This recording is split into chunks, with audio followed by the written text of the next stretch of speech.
everybody, and welcome everybody. I hope you're all excited. Do you see who we have here with us? We have a very exciting guest to join us today as we bridge the gap. We have Mr. AlBe back, a very talented fellow with a very incredible career, and we are going to learn from his story. So, welcome, Mr. AlBe back to bridge the gap. My Oh name is man, Holden. thank Sorry, you go for ahead. having me. I said thank you for having me.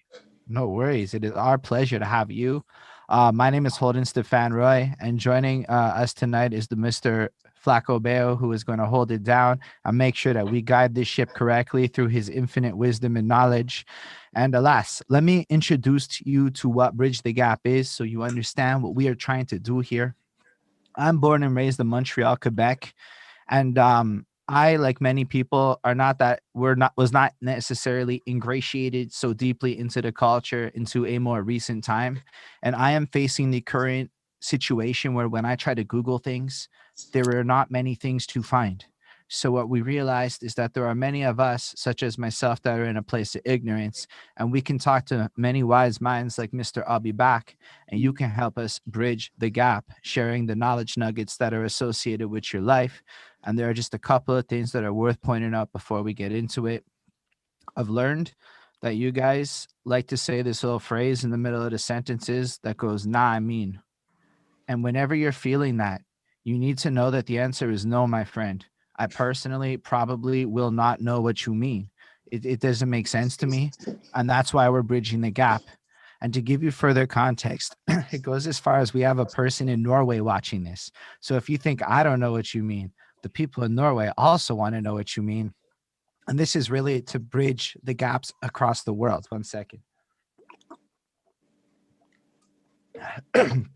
Sometimes you need the water. So, with that being said, it is our pleasure to have you. I do have a little token first question I like to start with to get the ball rolling. If it's okay with you, I can ask that question and we can start learning about your life. So, one time, and it's a bit of a lengthy question, so you have to bear with me a little bit, but it'll make sense when I get to the end. So one time my girlfriend's washing the dishes, and we're listening to that. She's listening to that Black Eyed Peas song that like I got a feeling. Feeling, That shit's like ooh, it just slaps right. Like it's tonight's just like gonna dancing. be. She's like dancing around. She's washing her dishes, and I had this like epiphany that like yo, this song. We used to be in the clubs to this song. We used to be in that circle dancing with our dorky dance to this song, drunk as fuck at 2 a.m.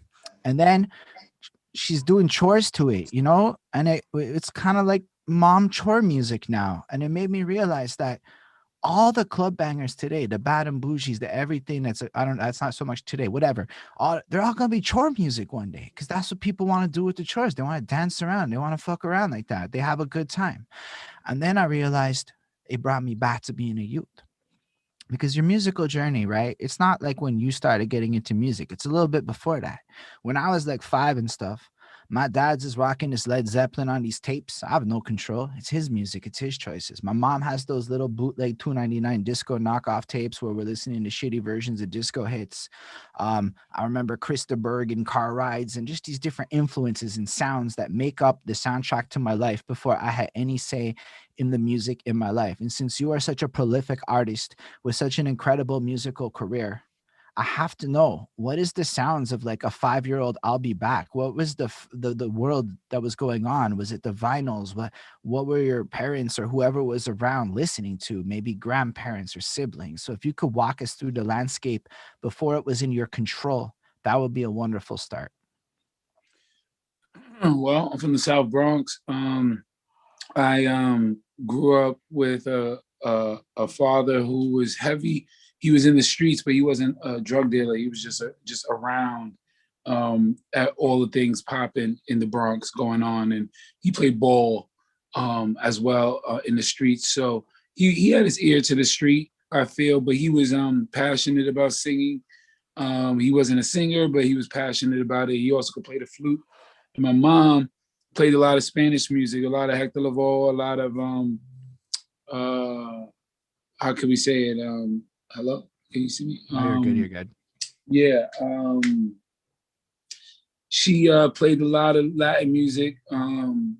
And then I had a lot of people in my apartment. It was 23 people in a 3-bedroom apartment. So there was just a lot of cousins and aunts and uncles and but I was in the middle of hip hop. So, born in 19, if you're saying when I'm 5, that's 88. And Okay. 1988 in the South Bronx was, it was all about hip hop. And I think, I used to see Slick Rick just walk by in the courts, or I used to see, the Zulu Nation just run right through the projects, or there was a lot of there was a lot of for me being 5 years old, since my dad was an OG and nobody was fucking around with him. I was able to be in a lot of the park jams. So I witnessed Dougie Fresh DJing in the park jams, or Ron G, or like just a lot of these young hip hop DJs who are the start of it. I was watching them while they were young in the parks, and eventually outwardly, but mostly in the parks. They used to throw these jams, these big jams with these big speakers, and we didn't know it was hip hop. We didn't know what that was. We just knew it was a big party. So I got a chance to hear all that hip hop stuff growing up. That's huge. Like we're like in the first question, and you've already dropped some crazy knowledge nuggets that are just interesting. First of all, your dad plays the flute. Maybe it's not the best, but that's interesting, right? Because you're gonna look at your Yeah, dad yeah. and be He playing the played one flute. song really well. He played that Chuck Mangione "Feel So Good" really well, and I think on the Rafael De La Ghetto album, I do a tribute to him toward with that song. But yeah, the flute is not an easy instrument. But the fact is, you still saw him do that, and that gave you, I'm sure, at subconscious level, that had to have been a little bit of an influence on top of everything else, right? Um, you said you lived with 23 people in one place. Now, for you, that may be like a thing. For me, that is a baffling statistic. I'm born in 1987, right? So I'm also born in Montreal, Quebec, and I come from an apartment with like 4 people in it. So for me to hear that, I mean, it's a thing when you come from where I come from, but you don't really often talk to people who actually live through something like that. So that's just kind of incredible. That's like when I heard it, it's just like that, like because I know you have some social political messaging inside of your music. So I was just wondering if like you can expand on that a bit, what that's actually like. Well, I mean, to expand on the duality of social, political, and 23 people in a 3-bedroom apartment, um, yeah, it forced me to to blame someone. Um, it forced me to realize this is not normal. It's not what we're supposed to have. Just my mom was the master supreme ruler of everything in her room. So her room became an apartment, right? And so it's like, don't go in my room, or don't, not that she would say that, but like, to other people, it's like, or that was my juice in the refrigerator. There's only one fridge. There's only one bathroom. You know what I mean? So when you get to that space of frustration because you feel that your freedom is impeded on, it's not that we didn't all love each other or that we didn't have all good times. It was that we were up on each other a lot. So the arguing never got to a place where it was, oh my bad. I shouldn't have said that. It was this is our last day every day. You know what I mean? The way we talk to each other because we were so fed up. So I grew up blaming, the circumstance of my circumstance. I grew up blaming those that facilitated and facilitated the idea of a project, of an idea of housing, the idea of um, the brick and the asbestos and all that. I grew up with a chip on my shoulder saying these are not these people's fault. Someone put them there, and for them being islanders as well, Puerto Ricans not finding themselves because they're in a limbo of not knowing who they are. Yet they are warm-blooded islanders trapped in this concrete like forum.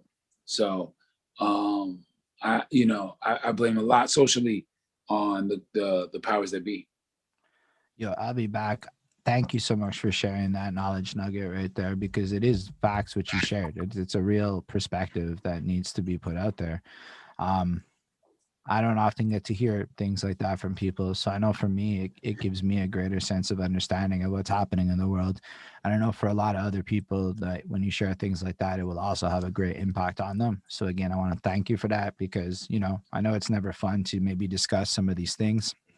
I'm Um, here. I'm here for it. I'm alive.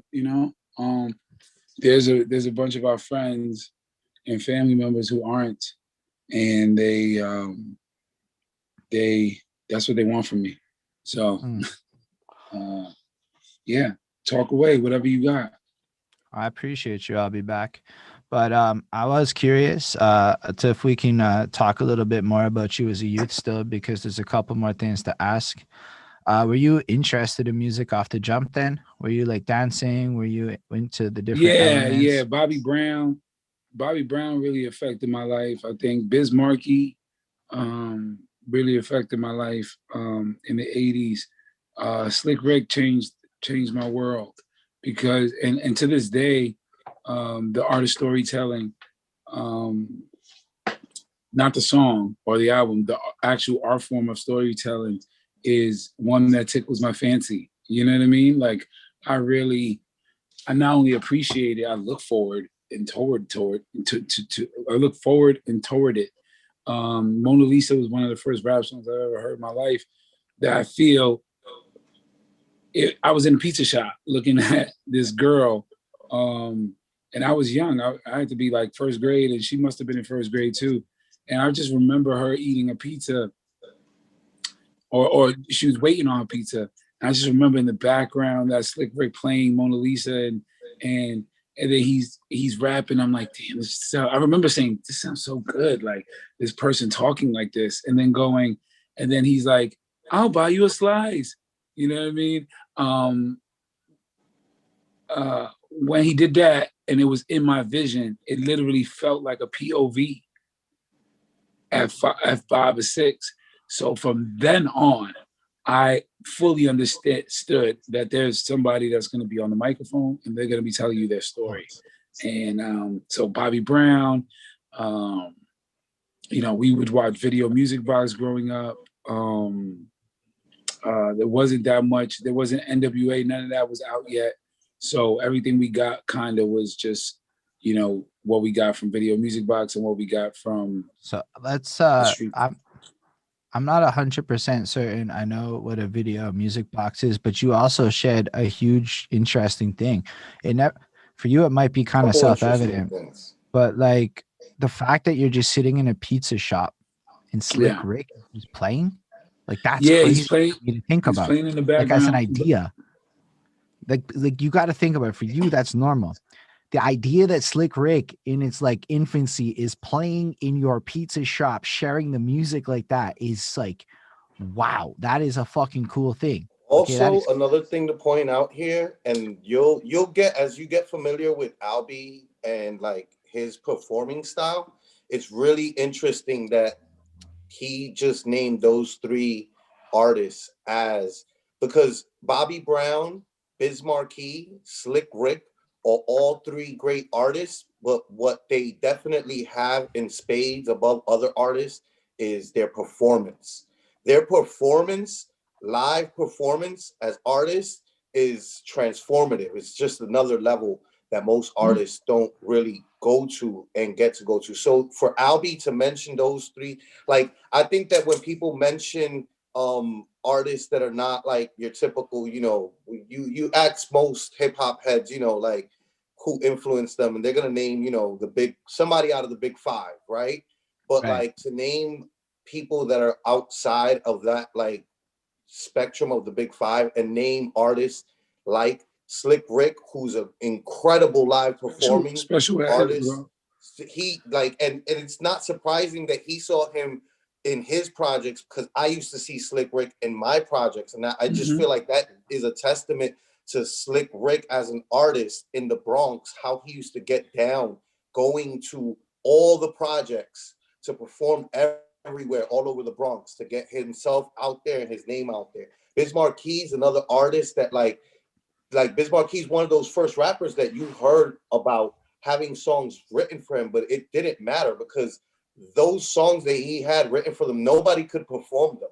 You could give 100 artists those same exact words that Biz Marquis used, and none of them will be able to do what Biz Marquis did, because Biz Marquis as an artist, like what he brought is just another level, and it's that performance level again, live aspect that's like through the roof. And then Bobby Brown is just like another, for us. Yeah, Bobby Brown was essentially a rapper. I don't think people really looked at how much of the poetry that was in, every little step I take, or just the fact that he was dancing. And I think also his confidence, he always looked like he was happy, even if he was, he wasn't coked out. And then those days he was just young, energetic, young buck, like a young buck. Just I'm sure they drank and stuff like that, but he just always looked happy. You know what I mean? So yeah, those three. I mean, are in special ed. That changed my life. And D Nice. I had a D Nice vinyl that I scratched into oblivion. And ironically, now that's what he does. But my name is D Nice. D Nice. My name is D Nice, and then niggas don't know how I did it. Pulling out his suckers, and that was a lot for me. My name is D Nice. My name is D Nice. My name is D Nice. Yeah. I used to record tapes. Stop, play, stop, record, and when did you play and record at the same time. When were you doing that? And then I put it in my Teddy Ruxpin, because Teddy Ruxpin, you just put a tape in there. And then Teddy Ruxpin was rapping Biz Markie all day. What's it? Teddy Ruxpin? I don't know what that means. You've lost me. Teddy Ruxpin was a bear that had a tape in his butt, and the tape had you talk to him. So they already had pre-recorded lines to where you'd be like, "Hey," Teddy Ruxpin would be like, "Hey, how are you?" And then he would be like, "Oh, I don't feel like doing that," like shit like that, and it would just be recorded. But if you put another tape in there, he's rapping. Have you ever met a girl when you tried to date? She wanted you to wait, and people was like, "Oh my God!" Or my Say, my little nephew, my little cousin Say, where it just be like you pull it down and it'd be like C is for cookie, D is for dog. I would take it right when it goes C, z, z, z, z, z, z, z, z, z, and record that. Yeah. Are you saying you're doing all of this at like 6 years old? Yeah, like 6, I was on fire. It was music videos, it was Bobby Brown. I would take my jacket off, and just have no shirt under, chubby kid, just still dancing. Dancing is all we had, brother. When you look around, I mean, I don't want to paint no picture that didn't exist. I love painting though, but that's not what I want to do. The Bronx was bad. It wasn't bad every day. But where I was in Bronxdale, there was a lot of zombies, a lot of zombies, a lot. We wasn't scared of Freddy Krueger or Jason. You know what I mean? We had real life zombies outside. So dancing and skate key and, basketball, shit like that just kept our minds off of it. Honestly, I appreciate you sharing that, Stills. I appreciate it a lot because, people learn from this, and that's why it's super useful. That's why it's called Bridge the Gap, because by going through your life and your experiences, because everybody knows that you're not trying to paint this global picture. You're just sharing your truth and your stories. And maybe if everyone doesn't know, now everybody knows. That's what we're doing here. So maybe it's not 100% all the time, but these are real things that you care about. So we care about them. Well, I wish it didn't exist like that. That's why I try to create a new world for my daughter. But it still exists. There's still places where the most famous person that kids have seen was a rapper. or the most Right. influential in their life. They don't remember anything else. They just remember when Cameron came through the projects and talked or sat down. That's what they remember. And that's like that shouldn't exist, you know. And rappers are very, very influential and aspirational, and you want to be like them and stuff like that.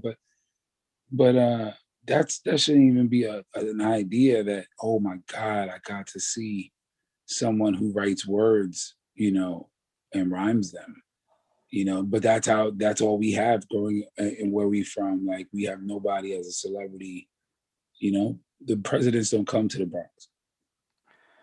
Yo, I appreciate that. So again, thank you, because this is useful, like for everybody again. But let's go back to your story a bit. So you're already 6 and you're already lit as fuck. You've already probably accomplished more than some people may already, do for the whole life. Like who you Not at all. turn Six.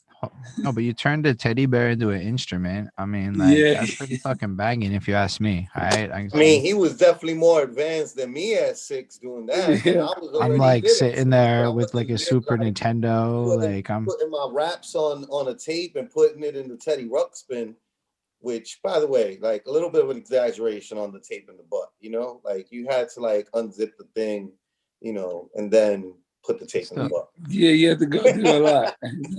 but still, like, I'm just saying that that's still very like cool. Actually, we have people commenting, right? Just so you know, there are people live watching. Like somebody was a little jealous that you got to have Slick Rick in your pizza shop.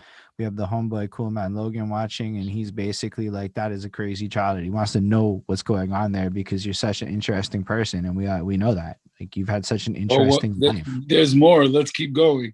But I'm yeah, so excited so for it." So I mean, I don't really know how to pace it because your childhood already sounds litter than everybody else's. So what comes after this 6-year-old experiences? Let's move along in your life that you want to share with us. I think my mom, and my dad kind of broke up, but you know, my I had a baby sister, and um, I, I don't know. I don't think. I think. I think when they broke up, crack and drugs was like hitting hard, you know, and you know, at that time we wasn't blaming the medicine, we wasn't blaming drugs, we were blaming the drug user. So we never looked in the middle of it. We're not looking at it like, oh, you're addicted and it's crack's fault. You know what I mean? It was, you chose that. And so like there'll be moments where, you know, I have a name chain necklace or something, or my Nintendo or something, you know, it was there yesterday and then it's gone, you know? Mm. And or I had a puppy, beautiful fucking puppy for like 2 days, and then it gets sold. You know what I mean? Or, you know, so that happened a lot. You know, there was a lyric where I said, "When you wake up and your games are missing, it's broken. Nobody was even playing with it." She said, "I bought them, so I wish you never gave me shit then." And now my new system is in my mom's system. Like those moments Whew. were like clear for me. Like I remember it for feeling disappointed that, you know, my game is gone, and not understanding that, you know, my dad needed a hit. You know what I mean? He, at that time, at that day, at that moment, he couldn't handle the pressures of life, and he needed to smoke something, you know? And so I didn't understand that then. He didn't need it, of course, but his childhood and everything he went through, it made him feel like he did. Uh, so yeah. So right after that is 8, uh, So just and so you know, I those don't know what's going on. lyrics, I think I it's all lost. right. Okay, But while right you after figure that that is out 8, right quick, and we get to a place where we move to 161st and Park Ave, and over there where the Yankee Stadium is, and Jeter's not there yet. Um, but it got crazy. And my dad, you know, had an incident with my mom where he's banging on the door, and I'm, you know, running, you know, to call the police. I'm only 8. I'm holding my little sister in my hand, and that shit was weird. It was weird. to me to see, you know, my hero not be so heroic, or my mom not allowing my hero to speak. I didn't understand why he couldn't just talk and just get out what he was going through. So, you know, basically from there, you know, I kind of gave up on joy, and I just was playing basketball from like 9 to I would say it was 15. And I know there's a distinct date when I stopped playing basketball, because that whole time my dad was so good at it that I was trying to, from 9, from that big fight where the cops are called, I was trying to find his approval somewhere. And I didn't know any other place outside of basketball because everyone would compliment him on his game. So I worked really hard to play basketball, really, really hard. And he would never teach me. He would always say, you know, I can't teach you how to take an elbow. You either take an elbow and keep going, or you don't. I don't know how to teach you how to do that. So from 9 to 15, pause, I took a lot of elbows to the face and worked hard at playing basketball. And did that. There was one fateful day where we were playing 21. And in New York, 21 is, you can have 17 people on the court, every man for themselves, up to a game of 21. And he was there. He was playing, and the ball bounced away from out of bounds, and I caught it, and he started guarding me. And all my friends, they all moved out the way. And I beat him. I went hard, and we started playing one-on-one, and we fought. It was really like that movie, He Got Game. That movie makes me cry all the time, but we fought on the court. A lot of my friends was holding us back to make sure we finished the game. And we finished the game. I crossed him, something crazy. And I screamed at him. I yelled, you know, and was like, you know, get the fuck off the court. I threw the basketball. All the hard work that I was trying to do to prove to him how I was worthy happened on that day. And the next day, I went to play basketball and I broke my wrist. And I slipped, and I was wearing a cast that whole summer. And Pun just so happened to blow up that summer in 1998. So I'm 15, Pun's blowing up. And so I'm on music videos with a cast on my arm. And I would be a production assistant on these music videos. So my life changed from 8 to 15. It was all about basketball and trying to get my mind, or trying to get, you know, and school. I actually was able to finish at 15.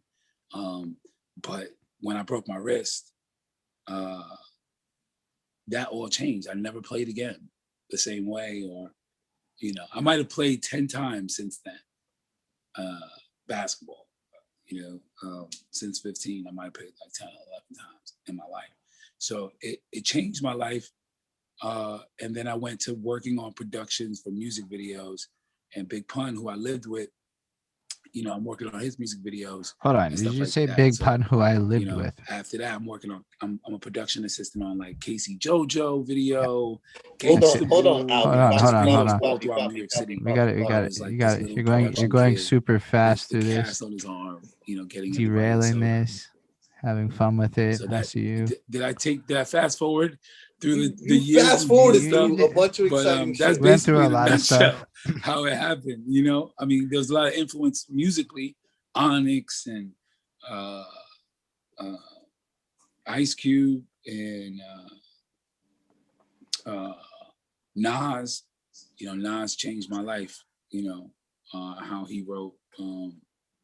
Hove wasn't really an influence as much as Nas was. So, you know, and but yeah, that's just a quick fast forward. Can you guys see me? Yeah. Yes, sir. We can see you. We can see you. Give us that landscape again. There? Yeah, we're here, Poppy. We're here. We're Can here. you hear us? Can you hear us? What's going on? Can you guys see me? We can see you and hear you. Can you hear wow! us? I don't know what happened. I couldn't hear you guys. So that explains some stuff.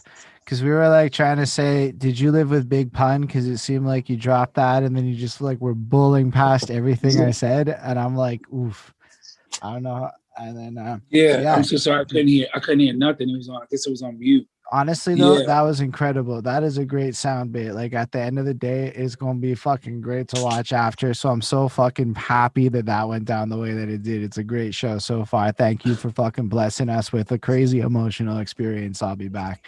You are wonderful, and I am loving every second of this. I hope you know yeah. that. There it goes. So But I'm so I'm so so sorry. I couldn't hear you guys. So seriously yeah. though. But okay, so we gotta pause though, because you like blitzed, and there's a lot to like go back on. So like Okay. basketball, that was incredible. I feel like we Yeah. captured this big moment, and we all like grew with you. I swear, I fucking grew with you in that moment. It felt like I was part of a movie. I know you're an actor, so I fucking love the fact that you bring in that kind of beauty to this shit. It's so cool of you. Um, but yo, we gotta like rewind back to the music side too, right? So I got some more questions before we go past to your Big Pun stuff and all that, right? So are you like actually interested in being in music at all at a young age, or is it just basketball? Oh wow. Yeah. Yeah. You're right. You're absolutely right. That is a big. In the sixth grade, I lied to a girl about my age. I was in the Bronx. The Bronx is so fucked up that they had the sixth grade and the seventh grade class in the same room, learning the same shit. You Okay. know what I mean? And so no one asked. I was just tall. So they all assumed I was in the seventh when she was in the seventh. So I lied to her about my age. And she goes, and then I'm talking in the back of the class, right? And the teacher goes, Mr. Daniels, you're gonna stop talking in my class. And I go, if I stop talking, how are they gonna hear me? And everyone goes, oh, right? And the teacher goes, oh, okay. Oh, you think you're funny? He goes, you know what? We're gonna separate the sixth grade and the seventh grade into two groups. So I was like, no, you know what? I'm good. I'm gonna stop You talking, weren't right? He's like, ready. nah. You weren't ready. He's You like, weren't nah, ready nah. for He's like, that. nah. And we're gonna do it in alphabetical order. So my name is Albert Daniels, right? I know I'm coming in early, right? So he's like, he calls my man Alan first, right? And I go, oh man. And then he goes, Albert Paris. He goes, Alberto Paris Daniels. And I go, there's no toe, you know, right? And I can't even believe he said the middle name. When he said sixth grade, everyone went. So I immediately stood up. As soon as he said it, right? I said, not soon. I gave it a good beat. And I said, oh, you telling me I got left back? That's amazing. No, for real, that is So, good.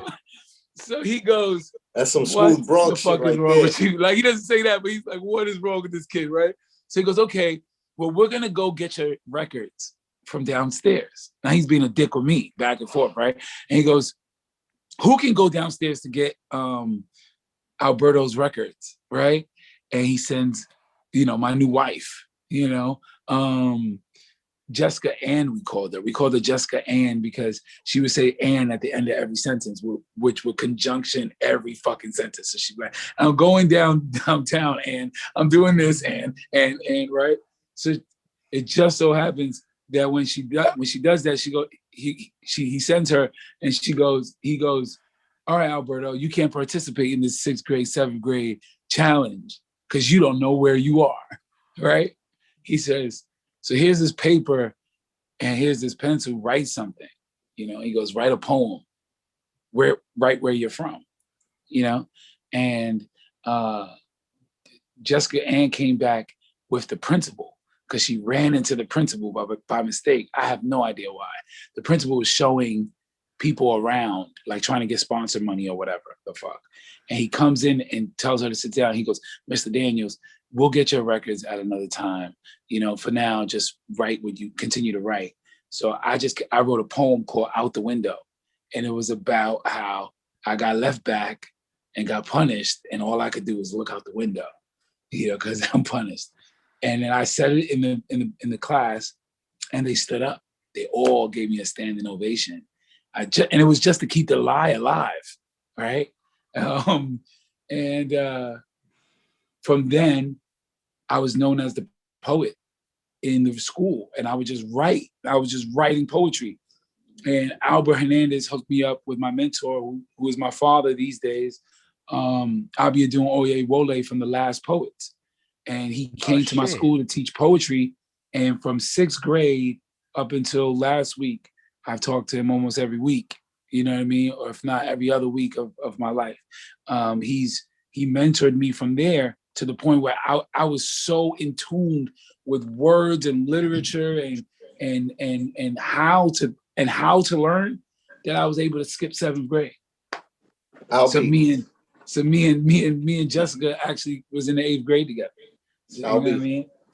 AlBe, part of the reason why I wanted you to sit down with Holden is because you have such a rich history, family, role models that you had around you from young, that they saw something special in you, and you need to now educate the world, right? Like, let's pretend people don't know who the Last Poets are, and let's give them a little bit of an education. Even I'm kind of guilty there, because I know who the Last Poets are, and I missed that one. Good call, Flacco. Yeah, well, the Last Poets are essentially the ones who created rap. There were no poets doing poetry over drums. That didn't exist. People would read their poem, they get their glasses and have a stand and recite literature, you know? The Last Poets are the first poets to do poetry over the drum. And to have Felipe, who was a Puerto Rican man in the group, and never really called him a Puerto Rican poet. He was just a poet. And Umar, AlBe Adun, which is my pops, and Babatunde, which is the drummer, and then there were 2 other members as well. And they were the first poets to do poetry over drums. And they gave us poets like When the Revolution Comes, you know, which was a really big piece back in those days. You know, when the revolution comes, niggas will be party and bullshit and party and bullshit. Later, that becomes Biggie's first ever single that he put out into the ether of the world. So, you know, the Last Poets were literally our origin. Ironically, they're the last poets, and they were the first.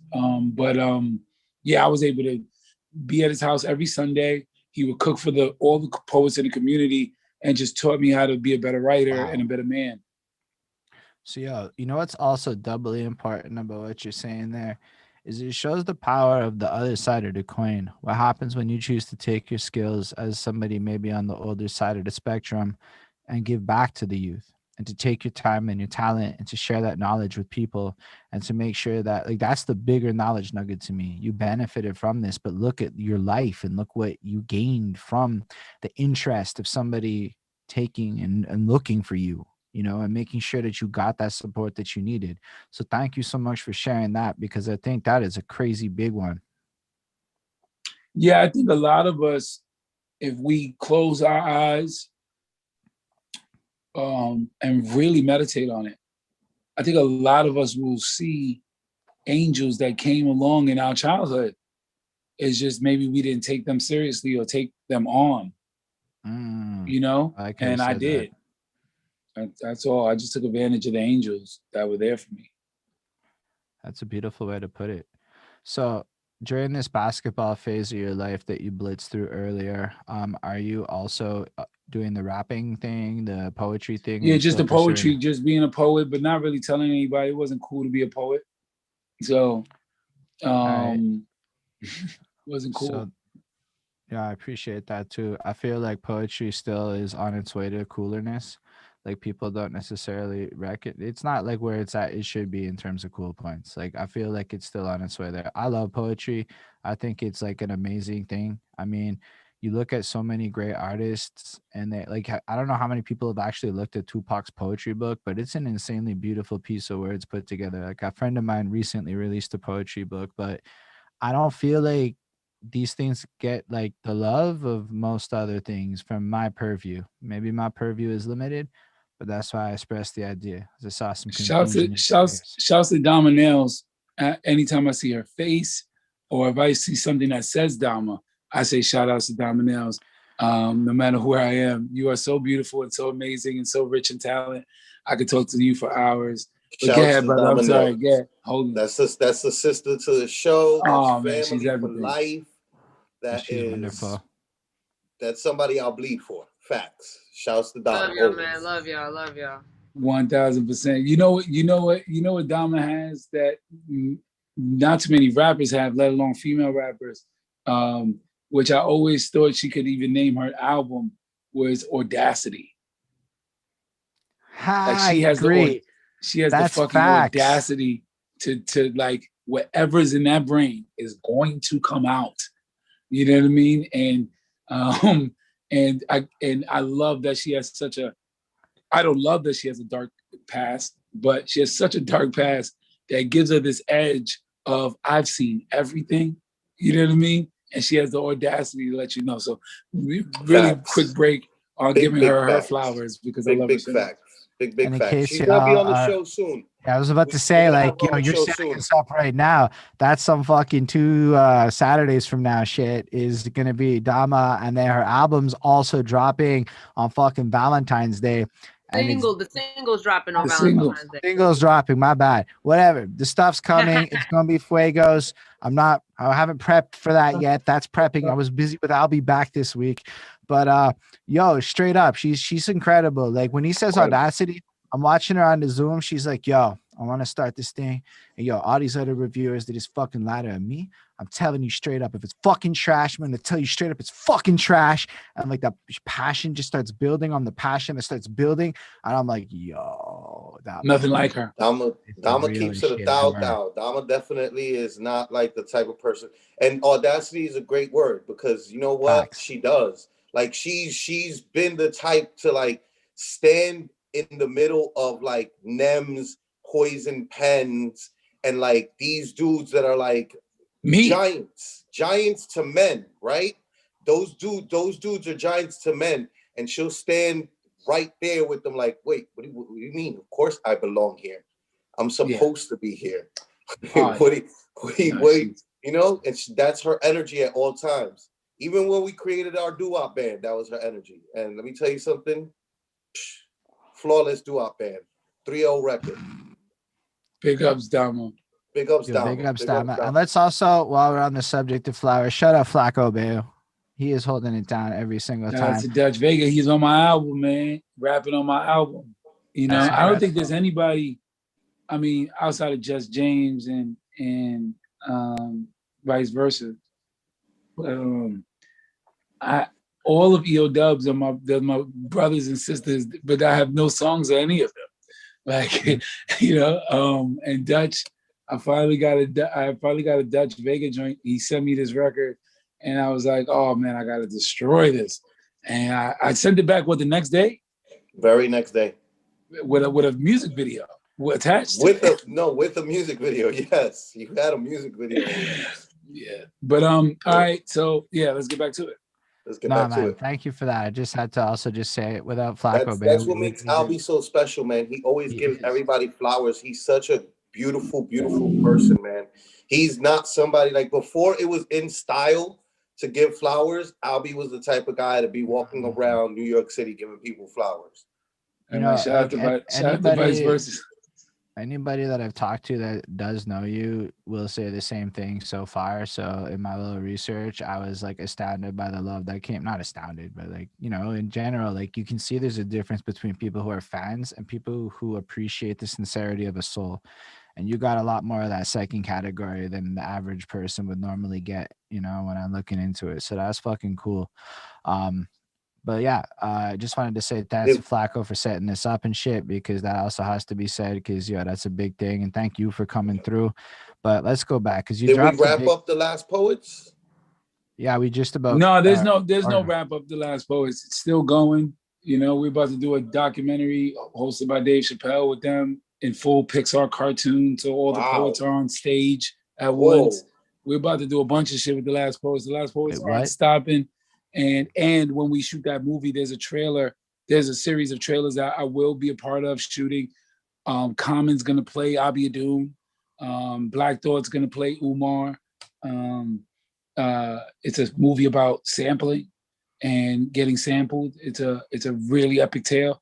And I will be using my contemporaries. I will be using Dominels. I will be using Ox. I will be using my brothers. I really feel like that about the big screen. People really don't understand it. It really is all opportunity. It really is. I swear to you. If I could tell you anything about the big screen, it really is all opportunity. If you give that woman over there a couple boxes away from me, you give that woman over there, she in Texas, you give her the lights and the camera, you give her a script, and you put her on a show, she's gonna nail it, because there's so much practice that you get to do as an actor. You get a script, you get to practice in the morning, you get a dress rehearsal, you go back to your trailer, you can practice, you come back on scene, and there's 80 takes that you're gonna do. You put one of us in any of that, we're gonna thrive, And so when I get a chance to really be the placement, I'm gonna put my people in. You know what I mean?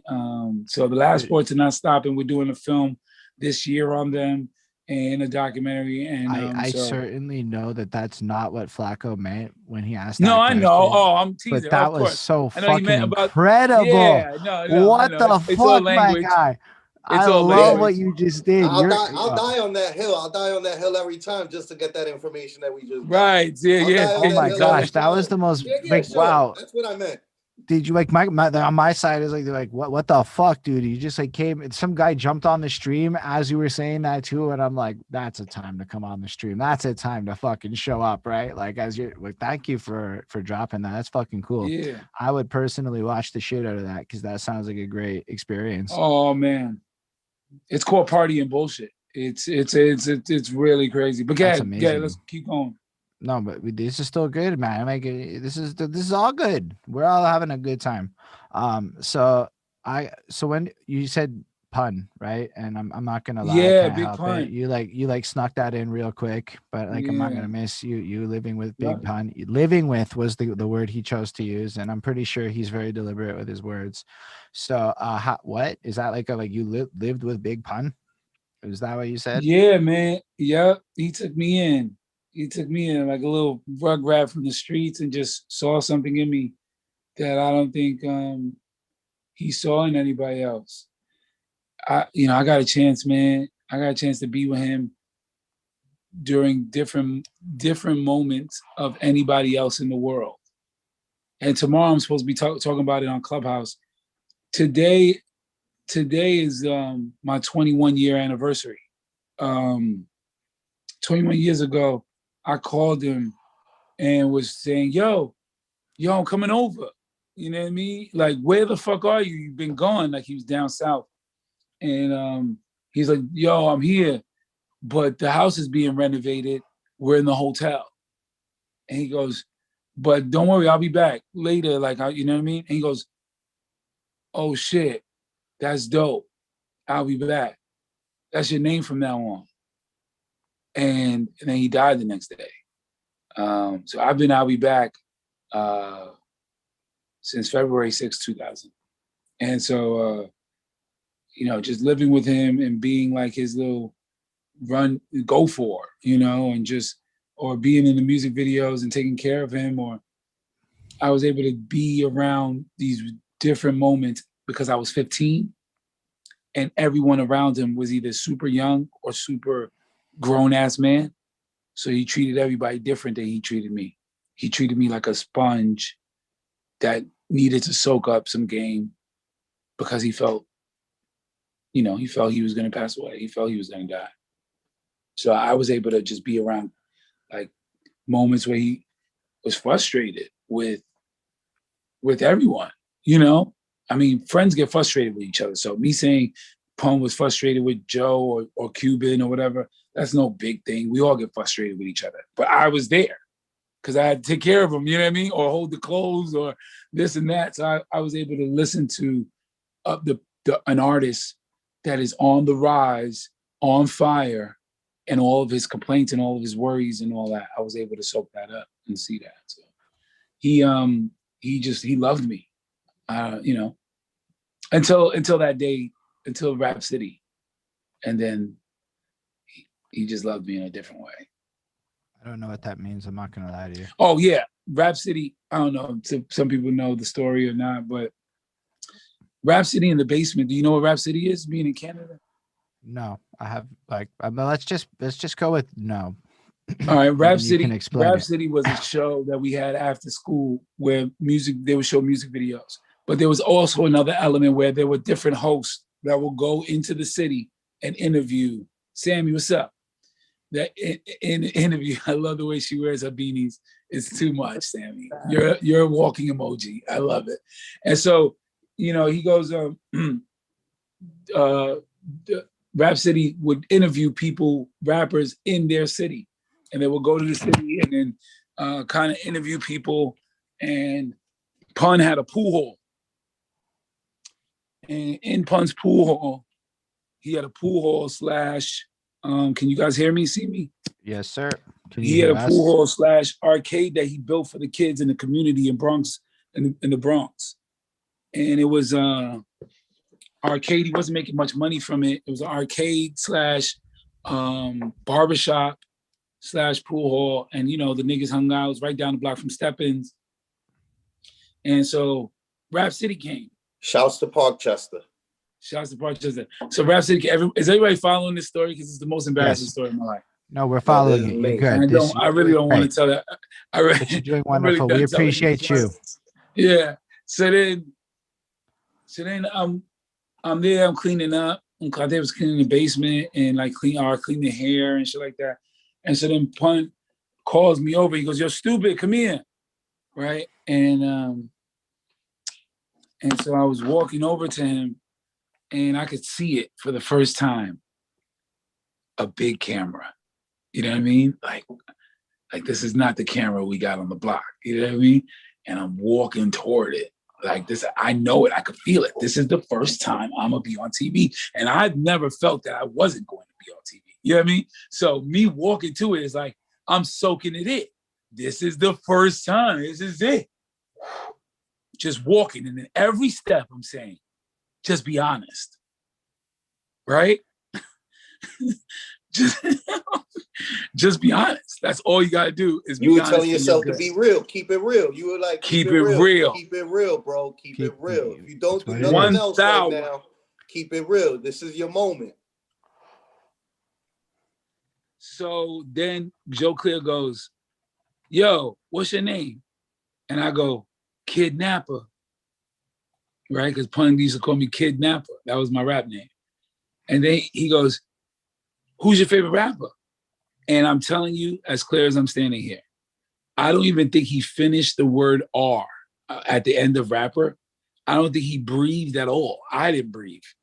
When I immediately said, Nas. Nas. Nas is the, yo, Nas. Like this, like not Nas. No. Nas. Nas. I mean, did you hear what he said when he said, "I peep you frontin', I was in the Jeep, sunk in the seat, tinted with heat, beats bumping"? And everybody looked at me like, "You fucking idiot. Why the fuck would you say Nas? The cameras are here for Pun.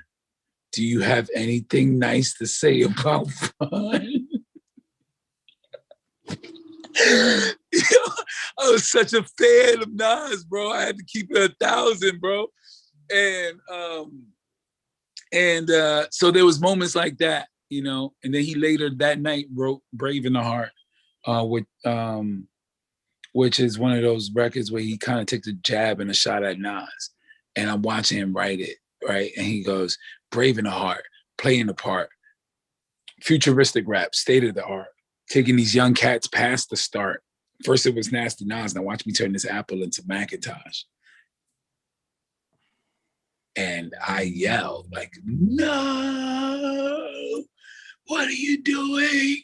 Because I know if Nas was to ever battle Pun, it would have been good for Nas. Pun wanted to be Nas so bad.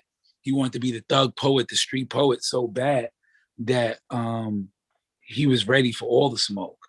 And here's his little cousin,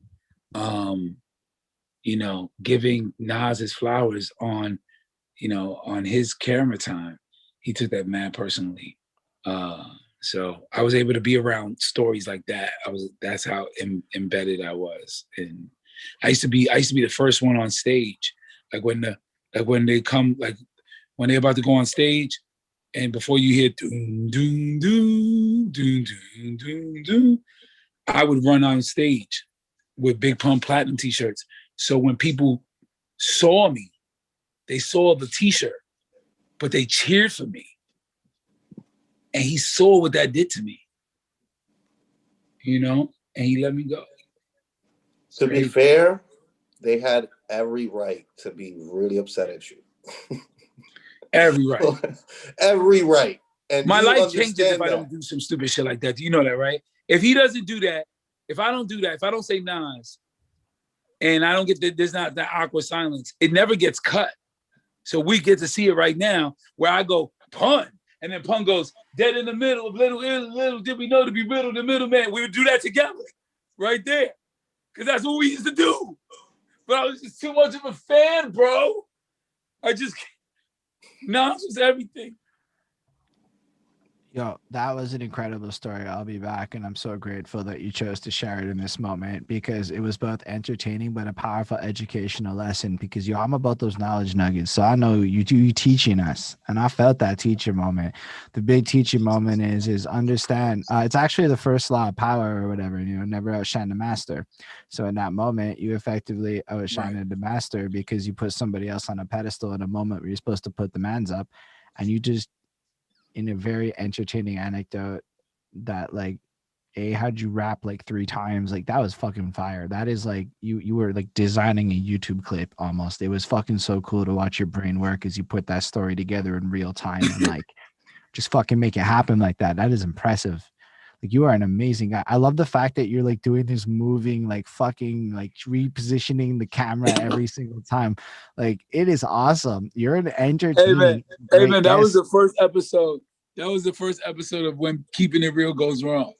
That was the first. Big facts. Yo, Dama, I know Dama's it didn't end there. I know you guys it didn't end there because it did.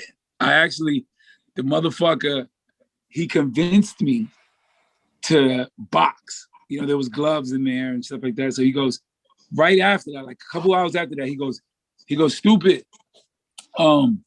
Fight this dude. You know what I mean? Throw the hands. And I'm like, nah, big softy, right? And he goes, no, do it. You're not gonna just be kicking it with us and you can't fight. You know what I mean? And he's like, plus he's mad small. Pun was able to talk your socks off without removing your shoes. You know what I mean? He could talk you into anything, bro. You know what I mean? So he made me believe that I could beat this guy up.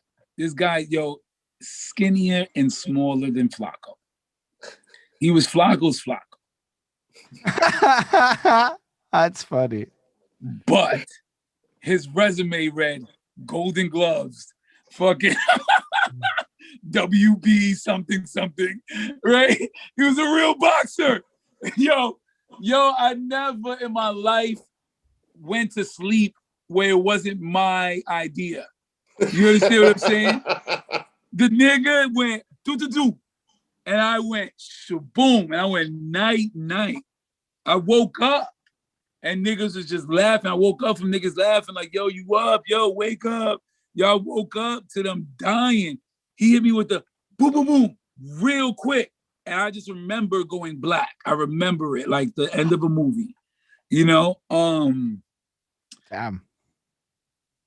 and then That's right real. after that, we went to the studio and I heard Brave in the Heart. So that whole day was a doozy for me. I didn't get to be on TV. I got punched. I got knocked out, and then Big Pun took a shot at my favorite rapper. That's one of the great Fucked up days of my life. well, that's one The of the great great fucked up days. You know, if you didn't do what you did, though, you know, also, you know, we wouldn't have gotten that close to having the war. And that's all that we used to want back then was you used to want to, when you were a kid, right? You used to play with your GI Joes, and what would you do? You'd put like your GI Joe up against your other GI Joe, right? And they'd have to fight. All right, your favorite GI Joes, they gotta fight. That's the way that we are. That's the way that men That's are true. trained to be.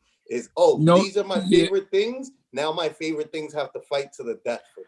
I'm not gonna lie, like Wow. essentially you like push the right button to get Pun to be like, word, I turn this apple to tell a you another Macintosh. story. He kept that same energy. John Blaze. Remember, if I don't know how many of you guys remember John Blaze with Pun and Nas, Jadakiss, no. Raekwon. Raekwon, and Fat Joe.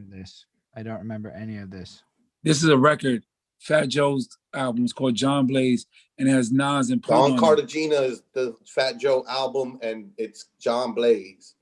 And John and Nas wrote his verse, sent it in, heard the rest of the song, heard Pun's verse, and decided to change his verse. Said, nah, don't put that out yet. Let me redo it. And that was Pun's championship ring. If anybody wants to know if Pun ever got a chance to feel like he was a winner, you know, because he died so early in the game that he didn't really get a chance. That was it right there. That was the first time that Pun felt he was the greatest of all time. That was the first time where Nas sent in another verse. He used to go tell Joe, he sent in another verse because he heard the rest of the song crack. That's why.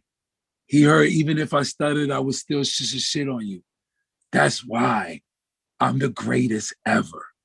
And that was that day. I seen that switch from there to you couldn't tell him nothing.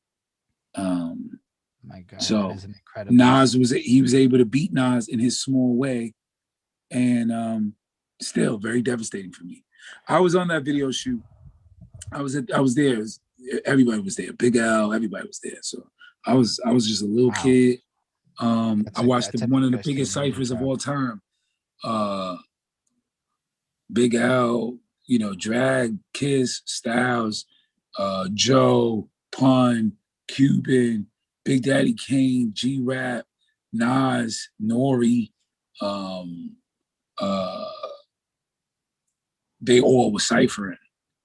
It was Joe's birthday, and Joe asked for it, and everybody spit. And if you were there, you were there. I saw the whole thing. I was, you know, Pun had a blue fatigue suit on. You know, I used to drive the 600 Benz. I was only 15. I used to drive his Benz. Yeah, it was an exciting time. You drove his Benz. Yeah. I used to park it across. I remember the first time I drove it. I was asking to ride the scooter, and I was like, "Yo, let me ride the scooter just around the block, my nigga." And he tossed me the Benz keys, and he said, "Park that first." And he said, "If you fuck this shit up, you're gonna get hurt." And I ain't drove yet, but the Benz was so easy to drive. I understood it because I had Need for Speed, and I had the actual steering wheel for the video game, so I understood the left and the right and the gas situation. So I was able to park his car. Real quick, bro. Hold on. I gotta. Yeah. He just said that he learned to park the car off of Need for Speed. Parents, video games are wonderful because I'm not gonna lie. Need for Speed helped me get my driver's license, so I'm gonna say that's a shared experience. It really did. that specific series because it was kind of realistic enough to give you a sense of how, and we all had those like shits, the wheels, and whatnot. We got the sense of how it all worked. Wow. First of all, thank you. We're getting some fucking love in the comments for real.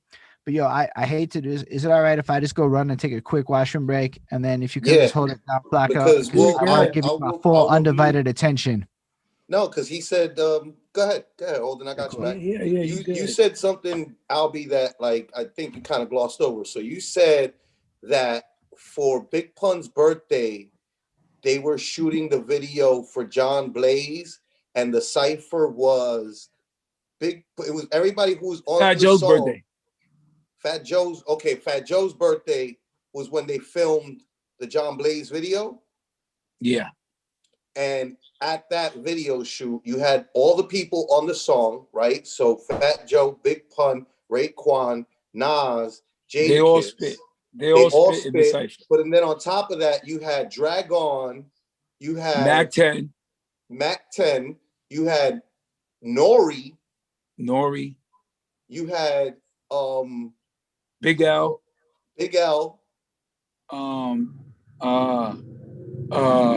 Ghostface, Styles P.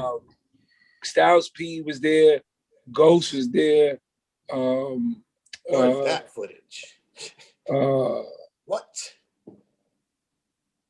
Yeah, Mike Geronimo. It was packed. It was in Brooklyn. It was Joe's birthday. I remember I stepped on his Timbs and had a big black scuffle, just fresh out the box Timbs. Oh my God. And, yeah, like that. Big Daddy Kane also was spitting. G-Rap was there. Lord Finesse was there. It was a big cipher. It was one big cipher. It was a circle. It was such a big cipher that they kind of had to project and yell their verses. That's crazy. It was literally that. He literally said for my birthday, he was talking about he had like a hip hop meeting. And he's like, yo, you know, this and that and this and that. Joe was being the Don. And in the middle of that, he said, yo, please, my birthday, I want all you to spit. And then everyone spit. And I was sitting there just watching. I was right next to Big L the whole time. You were right next to Big L the whole time that he drops like the super knowledge nugget at the end right there. Like, not only was it all of this incredible epicness, but on top of that, once again, I'm being a knucklehead and I'm not standing next to Pun. I'm standing next to Big L. Yeah, I'll see Pun when we get home. So I didn't look at it.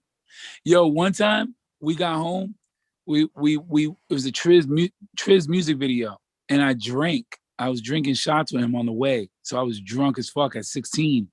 You remember, bet your man can't do it like that. Can't work the middle because it's thing too little. That video. So we're on our way there, and I'm drunk as fuck, right?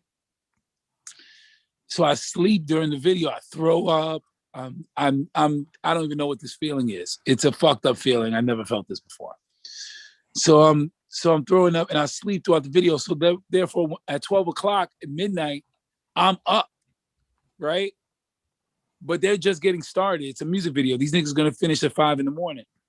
So I'm up. So I stood instead of going home because I had school in the morning. But I was graduating early. So senior year, I only had like a class or two, right? I had to go to homeroom. I take Pun home. I'm the only one with him, right? So I had to grab the jewelry, the this, the that, right? And so he's sleeping in a thing, and I put the chain on. I'm in the mirror. I'm rapping in the limo. It's like a limo bus, and I'm rapping in the mirror, and I'm looking at myself, and I'm saying, "This is you. You got this. This is your life now." Like, you know what I mean? And I walk him into the house. It's like 5:36. The sun is rising. And I said, oh, shit, I got to go to school. And he's like, just take the limo. What? Baller. What? No. I'm rushing. So I forgot that I still had his chain on. Oh. Nigga, I went to school with the Jesus piece and the limo, blood. It's too much. That was too much, bro. That was it. That was the day. That's another level of epic. Yo, that changed my life forever with women. I've Who never. did you, real quick, you know what? A question to add, right, to this situation. Who did you, right? You were in high school, I would imagine. Who did you go to school with? What high school did you go to? Yeah, that's a great question. I went to Kennedy. I went to John F. Kennedy High School. There was nobody else rocking except me. I mean, there was this kid named Newton. There was J.C. Mathis who played ball. He wound up playing. But Kennedy, Washington Heights, it was a Washington Heights zone school. So Kennedy was 60% Dominican. Mm-hmm. And so it was just mad that they had their own floor. So yeah, no, I mean, that would be like Manny Ramirez went to, what was it? George Washington, I think. Right. My school had a rivalry with that school with the baseball teams. And so yeah. If it was mostly Dominicans, you would probably have a lot of athletes, a lot of baseball players. I was at home. They Pun's my cousin. You're done. Nobody's beating that. Nobody's beating that. I You were the man. 5, 6, you were the man at school. No, for that year. The year before, I wasn't. I was a junior and I was 14, and nobody was fucking with me. You see what I'm saying? 15. So it's like when I turned 15, there was a note that was passed: don't take the 15-year-old to the prom. I know, fucking fuck faces. And so that day when Pun allowed me to bring the fucking, well, he didn't allow, yeah, look at the phone fell when I said that. He didn't allow me when I accidentally took the chain to school. That's when I saw women change, girls. I saw girls look at me different. And that changed my perspective on women. That changed your perspective on life. You understood. You understood in that moment. You understood the great factor of life, which is, like women, fam. This is the most important thing right here. Right. Women. Impressing these people is way more important than impressing my guys. Well, love my guys. Yeah, no, I was never about my guys anyway, but my thing is like, it hurt me, bro. It hurt me. It was like, oh shit, you don't give a fuck. You don't care. You gotta understand, from 1 to 15, I thought everything I did was gold. And then you turn 15 and somebody looks at your gold and it's not your gold. And they're looking at gold and they're looking at the gold. They're not looking at you. They're looking past you. And that shit hurt like hell because I thought I felt invincible. And then I felt invisible. So with that, I stood close to Pun and stood close to the church. And I would just go to church and it was like, I was like an uber Christian. Like I was a youth pastor at 16. Because I literally was like, there's something deeper other than the surface shit. There is something deeper. So started studying Christianity hardcore, and then Pun dies. And tomorrow's the anniversary of 21 years of it, and changed my life forever. People look at my career and stuff a certain way, but if you look at my career and then you add Pun still alive, I think my career is a little different. So I mean, I've been working hard since he's been gone to keep his name alive and keep his name fresh, and telling you guys stories that show how smart or funny or insightful he was, because apparently there was a lot of fighting after he passed, back and forth with shit, and everyone's story got convoluted. So even Joe's story, no disrespect at all, respectfully, we want to hear Joe say stories about Pun, and then you can feel that the interviewer just wants to ask him about Liza too or something, or you want to hear stories about Pun from Liza, and then you just see that the interviewer wants to ask a question about Joe. And so there's this element, even with Cuban or Sace, there's this element of everyone talking about Pun from a different aspect than where I was talking, because I was the only 15-year-old around. I mean, you know what I mean? I mean, I look at it like Pun is such a fascinating person in hip hop. We do album reviews, so did that for a long time. We have a show called The Classic Quest, where basically we take, we dig through the crates and we look for albums. We go through them track by track. My girlfriend, your lady friend Bonnie, who's on the Zoom, and myself do this, and we did the first Pun album. And I can tell you, it is one of the only album reviews I do that to this day will still get like views trickling in. I'm not very popular there, I'm not gonna lie, but it still gets love, and it got a lot of comments. And I can tell you one thing, Big Pun, at least from where I come from and my timeline, that guy's just a legend. I'm not like, honestly, no disrespect at all, because I don't want that, but most of us don't know that. We don't really care as much about Fat Joe or anything else. We just care about Pun, because Pun Yeah, is the but sick. to correct that, you don't hear Pun without Joe. That's And true. I don't care what anybody says. It has nothing to do. It has nothing to do with lyricism. It has nothing to do with songwriting. It has to do with the structure that Joe had already placed. There was a But structure there. You can't get into anything without the structure being there, or else you're gonna have to pave the You know way what? for a new structure. So Name that's drop like, time. Name drop because time. You know what that is? Pun got to have the privilege of having Fat Joe there to bridge the gap of the mm, lack of knowledge that Pun had walking into the industry. Joe had that in spades at that point by the time he got Pun. right. So he yeah, bridged that gap for him, and he Okay. provided Pun something that like other people didn't have, which is like And a true brother and mentor at the same time. and I just want to and say that we do fuck with Fat Joe too. Like we no, I do. know, I'm no, just I'm not saying, saying that. like as a youth growing up and stuff. Because honestly, we found Yeah, DITC. We went down that whole rabbit hole of discovering how like all yeah. that sounded. So like we do want to give him his flowers as well. I Joe's just amazing. big facts, and he's still in Joe's it today. amazing. And not many people are in it for that many decades, and that's just always worth No, mentioning. yeah, Joe's amazing. His last record is the best record of this year so far. Uh, Joe. All right, I'll put it like Bow Wow, Mm, like Little Bow Wow. Little Bow Wow is a legend to some people, and when you facts. talk to them about why he's a legend, you say, "Well, there was nobody like that. 6 years old, right? That was rapping and was out there. There was. It's just that nobody wanted to put out a 6 year old. Like, who wants to do that marathon with a fucking 6 year old trying to be a rapper and this and that? Nobody wants to do that kind of marathon.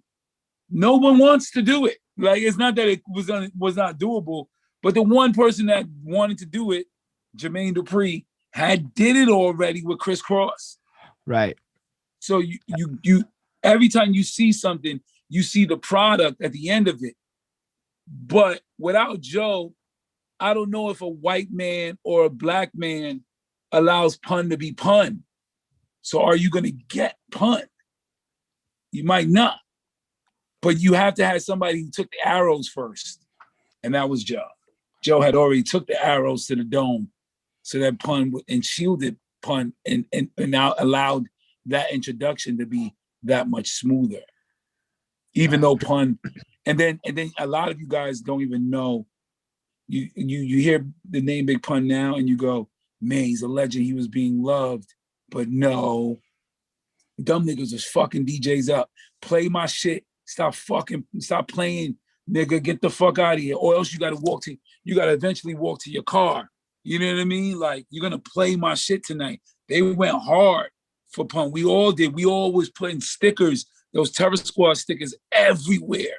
It just was everywhere. It was yellow and black, and they were everywhere. We You know made what? Giuliani change the laws about stickers. I can testify to this. Having background, my first job, I spoke with Holden about this in my interview with him, where like I like was putting him on to the fact that street teams and what street teaming was. And I can tell you from like the street We team fought that I hard. was a part of, there were two street teams in New York City that were kind of like feared and revered. and that was Puff's Bad Boy Street Team, Yes. and then Big Puns and Nori, like they it seemed like Nori used the same people because the stickers were all over. Those Nori smiley face stickers with the blood in the mouth were all over the Bronx. Yes.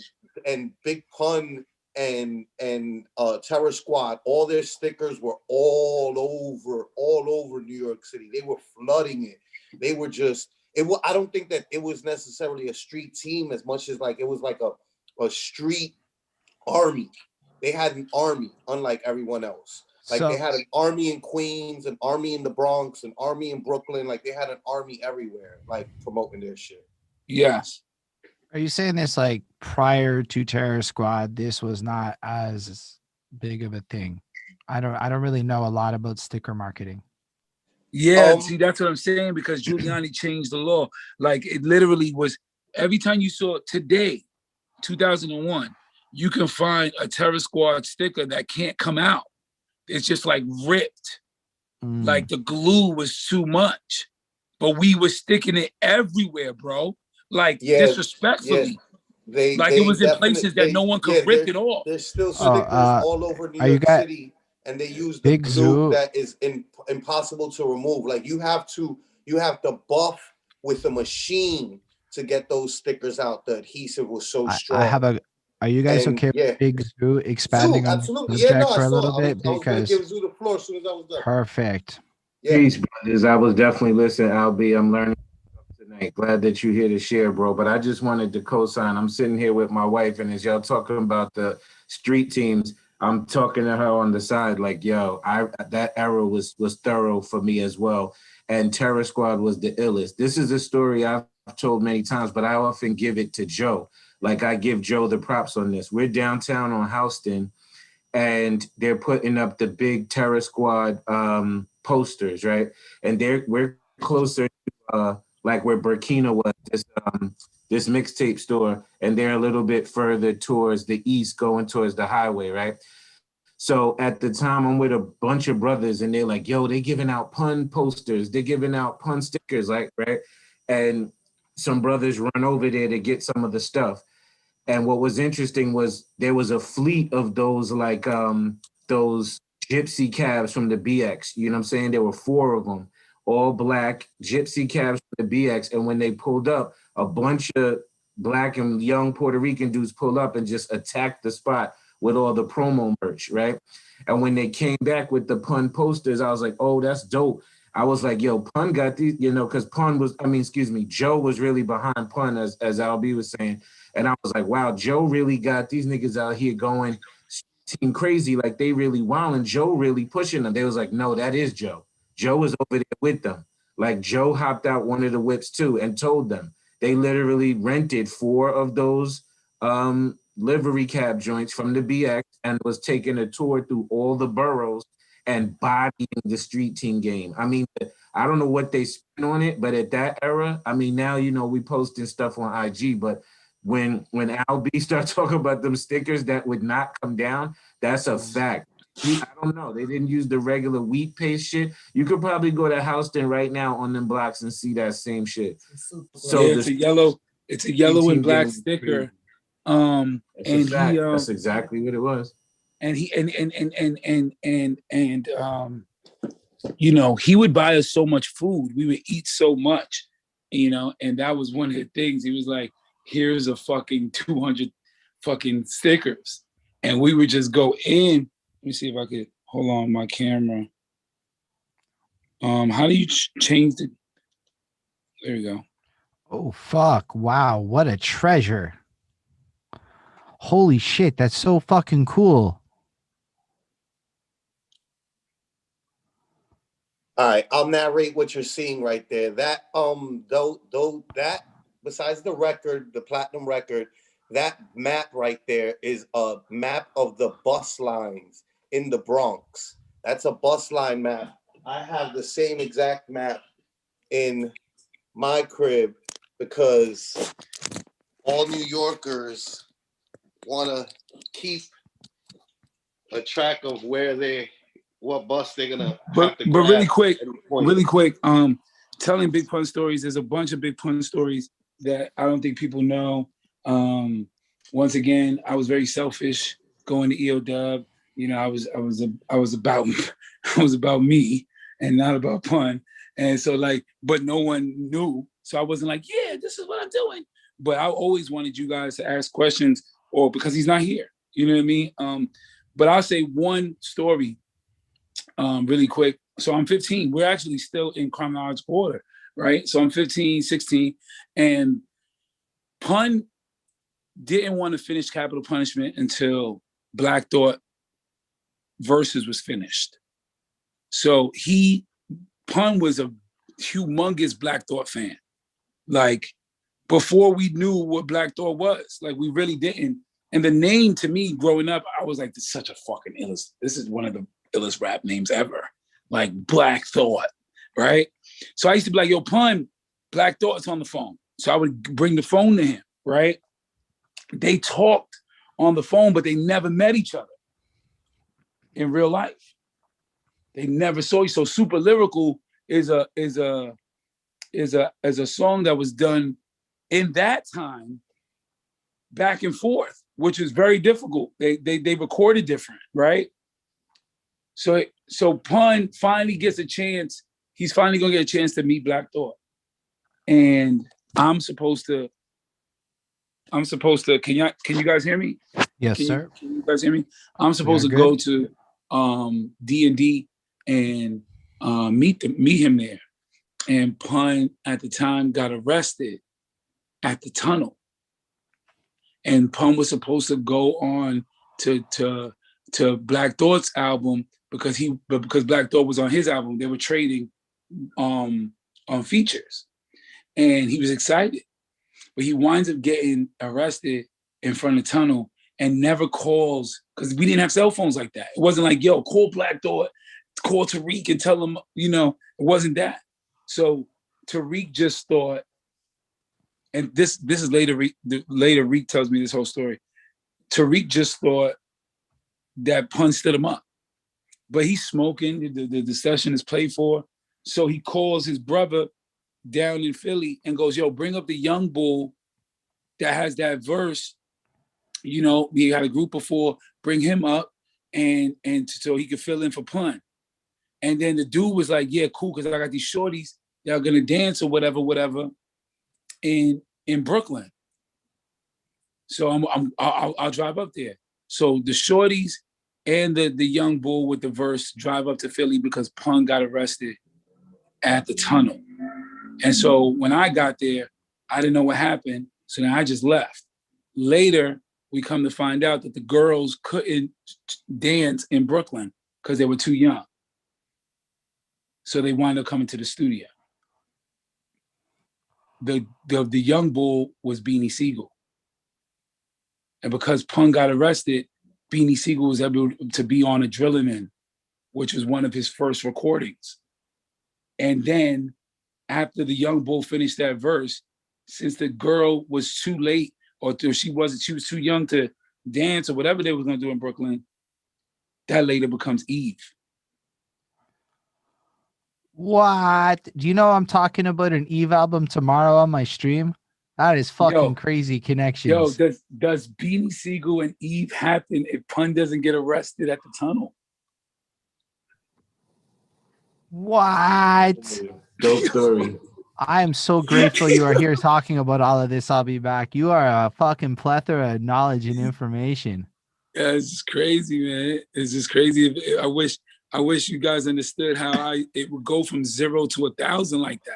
Like, it'd be like moments where I was able to see that shit and just be around that shit like, oh shit. And then Thought told me all this. And later me and Thought become best friends. Like, I call him every day. I got albums. Yo, Zoo, if you're listening to me, Zoo, if you ever want to have a Black Thought night where me and you drink Hennessy and just listen to some shit no one's gonna hear till 2022, you let me know. But wow. Yo, don't tease me, yo. Don't play around like that. Don't. Yeah. Thought is not only a genius, he's a hub for so many great talents. So many talented people came through the Roots and stuff like that. And Pun was one of them, man. Pun really wanted to be a Root. he really fucked with the roots, me. Like real shit. Like people would never really know how much he was obsessed with Black Thought. I'm just like, wow, because like when we were researching you, we were like, before you come on, we are playing your stuff. All of a sudden, I'm on your YouTube channel, and you're just there with Black Thought, and it was like you jumping around on stage with Black Thought, and I'm just sitting Yeah. around. I'm gonna fucking I talk used to have to. guy. I still have to learn his verses, like just in case he goes on like a solo thing where it's not the band. Then I'll do his ad-libs, and this shit is hard as fuck. I'm actually in a play called Black No More, which is a play Black Thought wrote with the guy that wrote 12 Years a Slave. It's a Broadway play. And before COVID, I was a part of the cast as Agamemnon. I know who Agamemnon is in history, but I don't know who he is in your play, in the play. Yeah, so well, this is a lot. This is so cool, dude. Yeah, Agamemnon in our play, Mos Def plays the doctor that invents a machine. Just Mos Def, right? Like he invents this machine that changes Black people white, and then white people, and then when the lead goes for it because he wants to get out of being treated like a nigga, he wants to be turned white and go to Atlanta to find his love. He realizes white people don't like white people either. You know what I mean? And he also realizes, then he goes to Atlanta, he's Black, but they could only see white. So then he stumbles upon a pastor who says, wow, you know a lot about niggas. You know what I mean?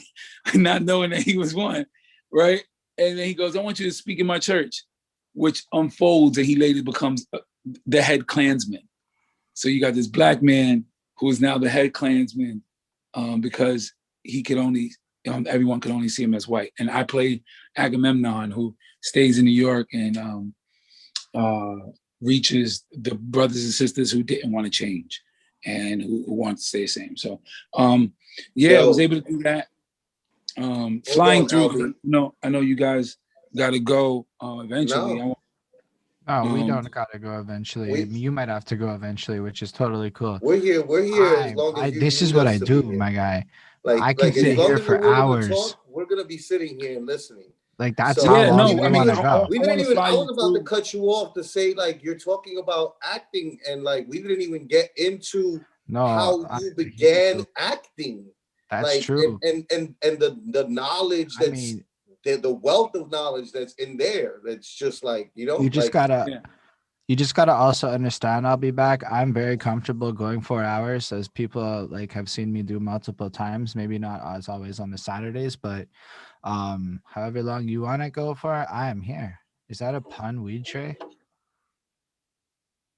That's fucking nice. That's fucking cool. I got so much memorabilia and stuff. All right, so all right, cool. We're here. Let me put this on the charger. That's amazing. Yeah, so you're an amazing guest. You're like you're amazing. Acting really quick is people talk to me about it all the time. I really feel like I said about Dama, like I know about Vice, like I know about Just James Figueroa. If you put those people in a position, they're gonna thrive, and a lot of us are not thriving just because of the position that we didn't get a chance to. So I was able, Chris Robinson, who directed all the Puns videos, was doing a movie called Jelly Beans, which later becomes ATL. And so he saw me on Def Poetry. I invited him to my Def Poetry performance, and then he said, yo, you'd be perfect. Can we pause? For this movie. Def Poetry at HBO, Russell Simmons' Def Poetry Jam. So I was able to invite him to that. Okay. And I did a poem called Super Negro. If you look on HBO, if you look on YouTube, you see I have a Pun shirt on. And that was 2004, and I was in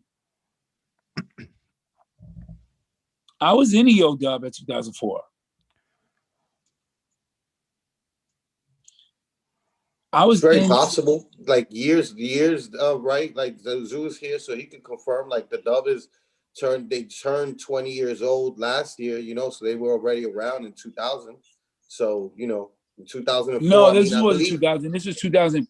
No, this was ATL. So when I get the part, this is 2005, 2000, 2004. Right. So I believe I was in the EOW because So I came to EOW a week before we had a show. I was in a group called Fort Apache with Axel Leon, Gangsta, Guy Fisher, Guns, Fred the Godson. It's just a clique in New York, in the Bronx, called Fort Apache. And Axel had a show at EOW the following week the week that I visited. He had a show where he did the 100 to 1 backwards at EOW. So whenever that show was, I've been to EOW dubber since then. And then from there, I was able to go and audition to be in the movie. I went to Atlanta after doing poetry on the train to get some money, and New York paid for my flight. I did poetry for 2 days and worked my ass off on the 4 train spitting poems, and they gave me enough money in 2 days to fly to Atlanta to audition. And so when I went to audition, the casting director never had the same sides as me. The sides are a part of a script. So it's just like a scene that's going to show an A and B of that character. So they didn't have the same sides I had because she had just came in, world famous casting director, Kim Harding. And she looked at me and she asked me, do you know a poem or like a rap? And I said, yeah, I think I got a poem. And I did a poem and the rest is history. It's on the wall now. And we did part 2. We're doing part 2. And there's just it never stopped. It's a classic film. I hope I added love and who I was to it. I hope people Yo, really felt honestly, like, so here's the thing. I'd never seen this movie prior to yesterday because there was no way I could come talk to you. Well, I mean, you got to keep in mind, I'm a white dude in Montreal, and prior to YouTube, like I'm 33, so I'm not like, exactly young enough to have grown up with Also, easy let's be access. fair. Let's be honest, Holden. I've gotten to know you Hold well on, I just enough. gotta interject. We're, Shout out for this sub because that's like people giving money for real. yes, So thank you for real. Evalian Fangirl 31. Thank you so much. Eva Leon, Fangirl 31. Shouts to you. Thank you so much, for real. But Holden, I've gotten to know you, and like you're not much of a movie or show guy, Not period. in You're the a book league. No, reader. You no, rather no. I like read shows. I books. love TV. I love television shows. I like to find a show, watch all 8 seasons of it, every fucking episode in order. But I'm not the biggest movie person, no. But I watched ATL last night because there was no way I'm coming to talk to Mr. I'll be back and not watching this classic movie. It was okay. So Flacco gives me like these fucking you better watch this shit beforehand or I'll smack you kind of speeches. And I take them very seriously, right? Because Great he's trying. exaggeration. Great exaggeration. I've never threatened bodily harm. Not one time, but I interpret like subtext, I just subtext exists in life. Now, he's the courteousest guy ever, but like I'm basically getting told, don't embarrass me here. Go do your basics. So we watched this movie and I loved your character. And I loved the character because I felt like there was like a double entendre to the character in the movie.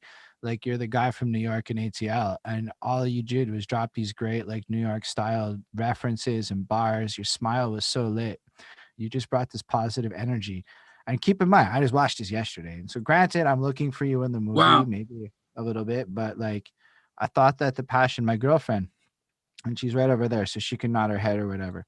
We're watching, and the first thing she says is, yo, I love his voice. It's just so pleasing to listen to. Very first thing that she says when she hears you start doing it's that early restaurant scene or whatever. I don't remember exactly the plot. I watched it one time. I'm sorry.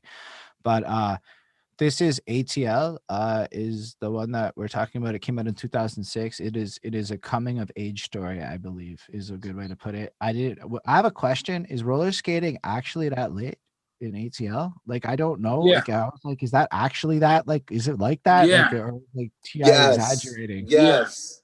Yes. And Roller North skating Carolina too, I think. to- And you know, Virginia. AlBe, why don't you just like emphasize on like how big roller skating is in our culture, period. Yeah, because Yeah, I my don't know. dad, Because my we dad, got the skate key in the Bronx. yeah, my dad built the skate key in the Bronx, the one that's now the Cable Vision. Before it was that, it was my dad and a few friends that built the floor and built it. And he was the guard manager, so he was, when somebody would fall, he was skating so well that he would pick them up and still be skating. And my mom bumped into him on purpose, like she didn't know how to fall, and she fell on him, and then 9 months later, here I am. That's how it happened. And so skate key was roller That's skating, amazing. I because did it not has to know do that. with rhythm. And so with rhythmic people, so if you could really get on some skates and get into your pocket, it became really big. And it was the only outing for teenagers as well. So, that's why it was that big. If you look at it, So, there's no other club like the skating ring or a bowling alley. so I was about to. I can't say I don't fully empathize, because there's this thing that was in Laval, which is just above Montreal, called La Recreatech. And it doesn't exist anymore today, unfortunately. But we all ended up there at some point, and it really is exactly like that, like the fucking lights and the roller skates. So I've done it, and then girls are there, so it totally makes sense why boys want to be there. Because I've learned something in my life doing this conversational thing. If girls are there, boys will be there. And I'm gonna tell you right now, the Sammys of the world, if you pretty, beautiful women, all when y'all were in your teens, was like, I'm going to the library to get a man. Man, we would have all been reading. You know what I'm saying? Like niggas would have been like, yeah, I finished War To and be Peace fair, yesterday. I met girls at the library, and that's why I kept on going to the library. Was Right. because there were girls at the library, and I was into smart girls. So I take it. That's great facts. No, I All right, appreciate this for real. So we're at where we at? We're at You're motherfucking you're like not even 18. I don't. Yeah, ATL. How old are you when ATL happens? Because I don't even know how 21. old. All right, but 21. let's say before ATL happens, because you were like 16, 17, 18, and now all of a sudden you're 21. And I don't know what else happened in the middle of that. That might be worth before we jump. Nothing much. Pun dies, so it's pretty dark. Right. Graduate college. Wait, where'd you I go to become a college and mentor. study? You went to Film. college? Yeah. That's and I cool. became yeah, I have my Where'd film you go? degree. And what happened with Pun, there was a void, so I was teaching poetry, mentoring. So there was an organization called Urban Word that I was a coach, and we went to the nationals, and the kids, all won that nationals. My man Skrill, Aja Monet, Erica. This is just a bunch of us. We went to the championship. We won, just being young and a writer, and then hanging around Mos Def. And Mos Def was able to just take me everywhere he went. Like he would go to these shows, and then I would just be backstage, or I was able to learn from him, and he was able to give me some acting tips. Him, Lemon Anderson, and so then that I got into ATL. And I remember when ATL came out that week, 16 Blocks came out, and so we were number 3 in the box office, and 16 Blocks was number 5. So I actually got a chance to beat Mos at something or whatever. Not beat him, but you know what I mean? Because it wasn't my movie. 16 Blocks was his movie. But it was really dope. It was a dope time. 2005, I come back home with a little bit of, 2006, I come back home with a little bit of money. I'm in EO Dub, getting my shit straight. Just smoking some weed, went from the regular weed to some exotic, and just overall in the spectrum of New York. That's when Sour hit 07. And then I went to California And I started working at the Edmonds building, which is a Babyface's wife's. She had a building where Tyrese had a studio, and I was just working in Tyrese's studio for a minute with Curtains, Luke James, my man Q, and Sticks, and we had a group called Sax Fifth, and I was just always there. And then either I was there working on music, or I was at the record plant working with Kanye. So I was able to, 2007, I was able to be unsigned hype in the Source magazine and work on this little project right here. Oh my fucking gosh! I knew. Oh my fuck! That's so fucking cool. You have that's a real plaque. Yeah, you want to see it? No, but that's like what when they say I got a plaque on my wall. That's like the plaque that gets the plaque on the wall, right? Like that's what they mean. Yeah. Wow. Do y'all see this? You can't get an RIAA plaque made. You could get it made, but it's not going to be RIAA certified. Yeah, they'll check your name. So this guy, he gets a plaque on the wall, and that album is like crazy, like, right? Because like I heard this back in the day without registering who you were because I just didn't at the time. But I bumped that. I remember purchasing it, and I know that's on the deluxe side of it. But I know I looked up everything because YouTube existed. Yeah, for you, it wasn't deluxe. Every overseas version, I was on the regular album. Like that's what it is. Because I'm like because I had that project, and I remember it like it was one of the first albums I actually ever bought. Like when I got into music. So technically speaking, you were on the one of the first projects I ever purchased because Kanye was there. I finally had financial independence. I'm like 20. And they were still selling CDs and stuff. But that's so fucking cool. We got a question from Zoo that I think is really interesting. Did you do any of the writing for Kanye?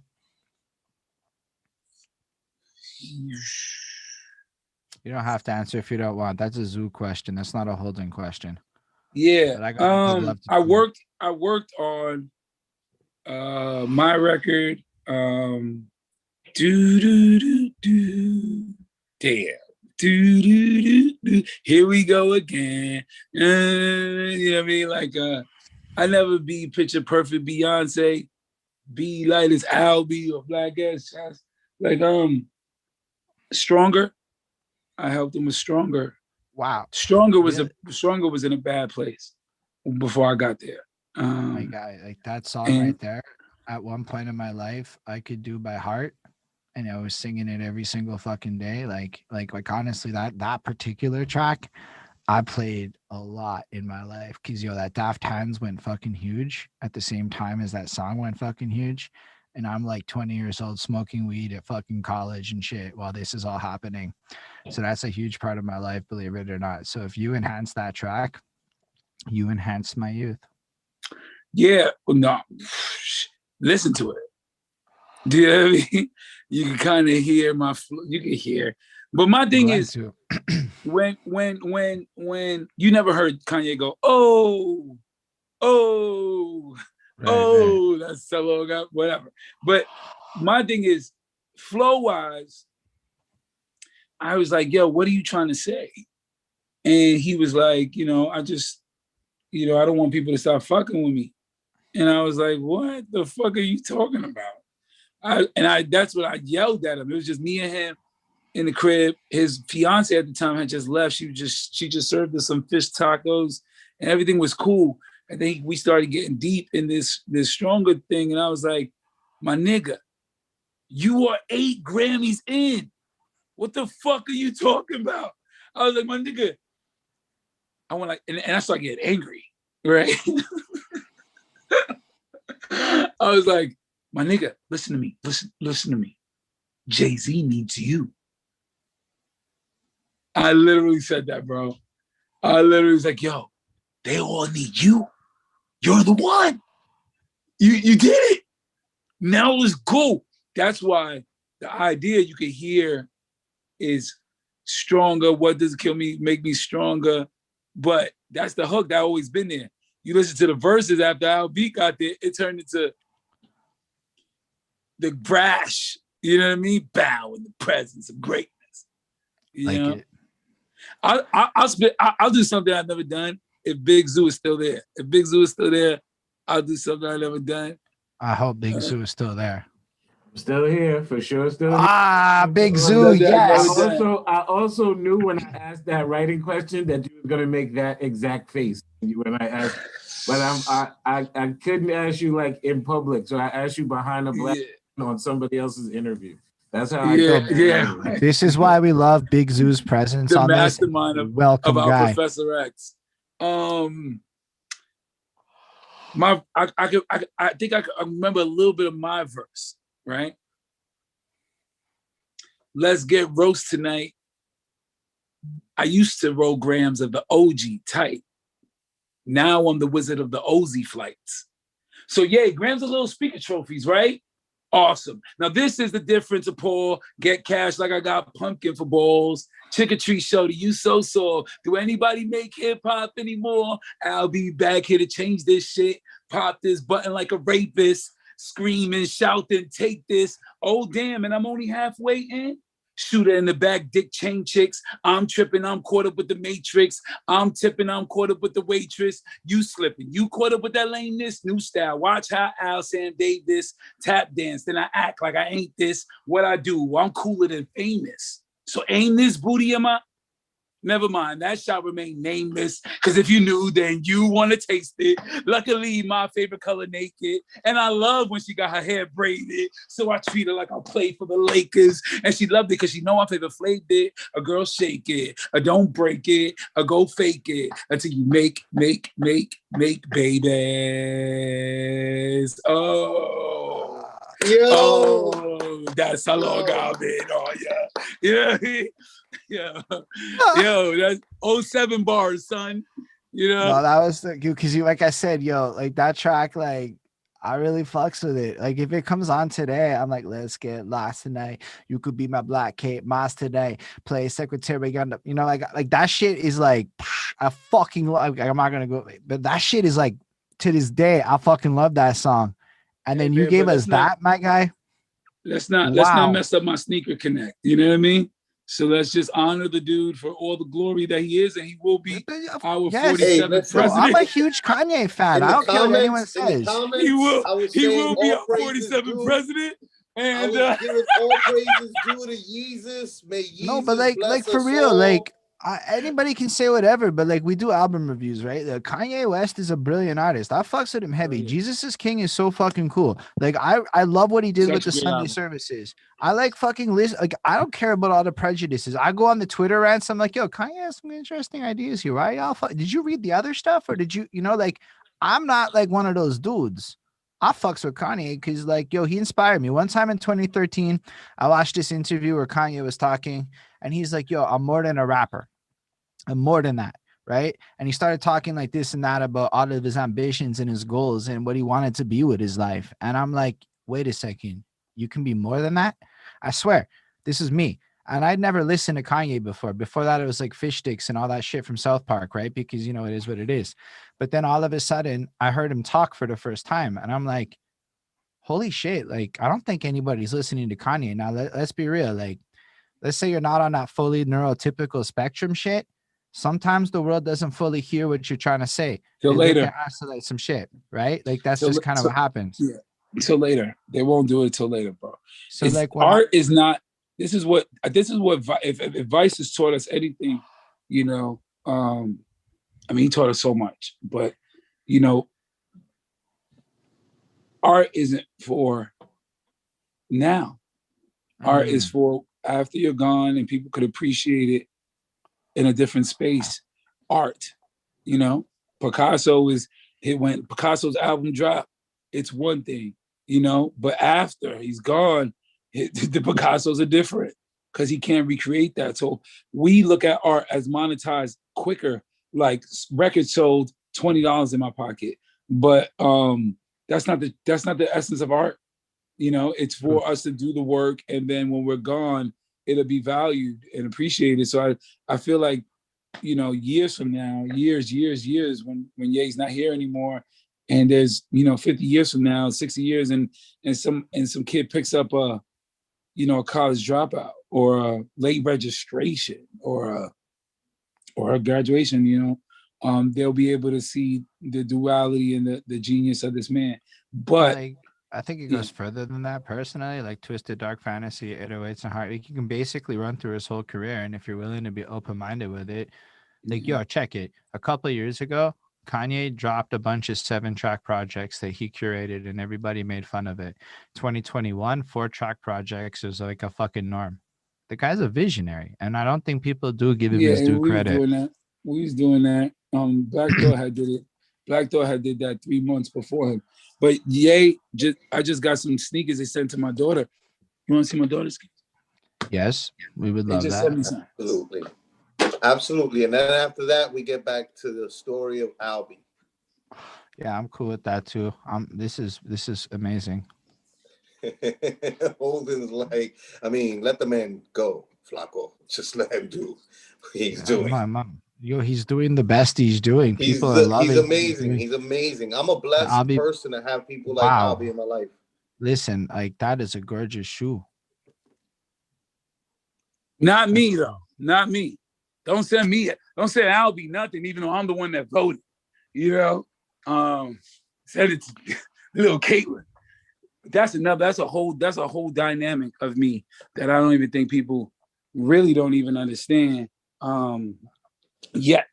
After I clean this fucking house, I don't think people understand how much of a dad I am, and my daughter is way iller than I ever would be, ever in the history of Everdome. Like, she's really magic. Vice used to love her as well. Was big Katie fan, Vice. And my daughter is super talented, super ill.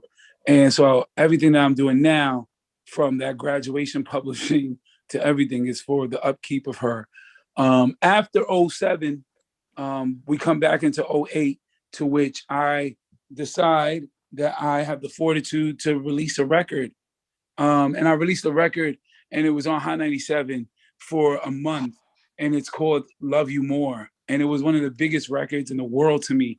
And Zoo, you guys, I don't know if you guys remember how we used to perform, and Zoo would sing the hook, and because the hook was so terrible, well, my voice on it was so terrible that I fell in love with EO Dub, because when they knew your hook and they sang it with you, you felt like you were in the group. You felt like Wu-Tang every time. So I was the only one. I don't know if I was the only one, and Zoo could speak up for this, but I was the only one in 2008. This is big. This is pivotal, because this is the one thing I did in the year, was got better at that and Love You More. Was I love you, but I love you more. If we wasn't together,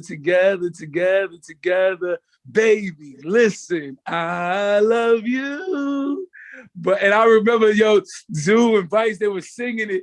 I don't know, Zoo, if you remember the John. I do. And those are the greatest lyrics I've ever said in my life. Now listen, I heard your complaints. I heard you on the phone, you riffing. You say you in pain. You say you feel there's something missing. Well, get on a plane. Go find another love to visit. The ship has sailed. You might as well keep your fucking distance. My space is my space. Stop sending pictures. I love the way you looking at blue. Oh, fuck, what is this? I can't take it no more. All right, baby, it's wrong. I can't fake it no more. My heart is already gone. Degrees of separation. And you're my Kevin Bacon. But assalamu alaikum. I'm tired of the confrontation. I'm tired of the constant hating. It's half empty for you. I'm like Pepe Le Pew. I think the pussy's painted. I wish the coochie came with instructions how to tame it. I stopped calling your ass, and now your ass is naked. And now our ass is caking. It's like I'm always waiting on your ass to change, but my ass never had the patience, baby. Listen, I love you. Yo, and I was rocking that shit. And it changed my life, because I was on the radio, my eyes popped, and I was like, yo, we in VIM, and my song is on, and it's popping. And I felt the world on my back. But, and this is where the sad part comes. My man's gone. My man. You know what I mean? No disrespect to all that have been my friends since that. But no one was able or could hold me down the way he did. So no one understood me. So I would get shit done, but people would look at me like, you got it.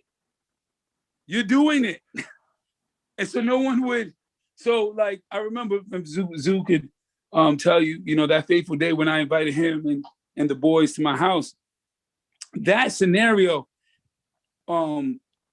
it felt like I was doing that to everyone, but I didn't. I only did it to them.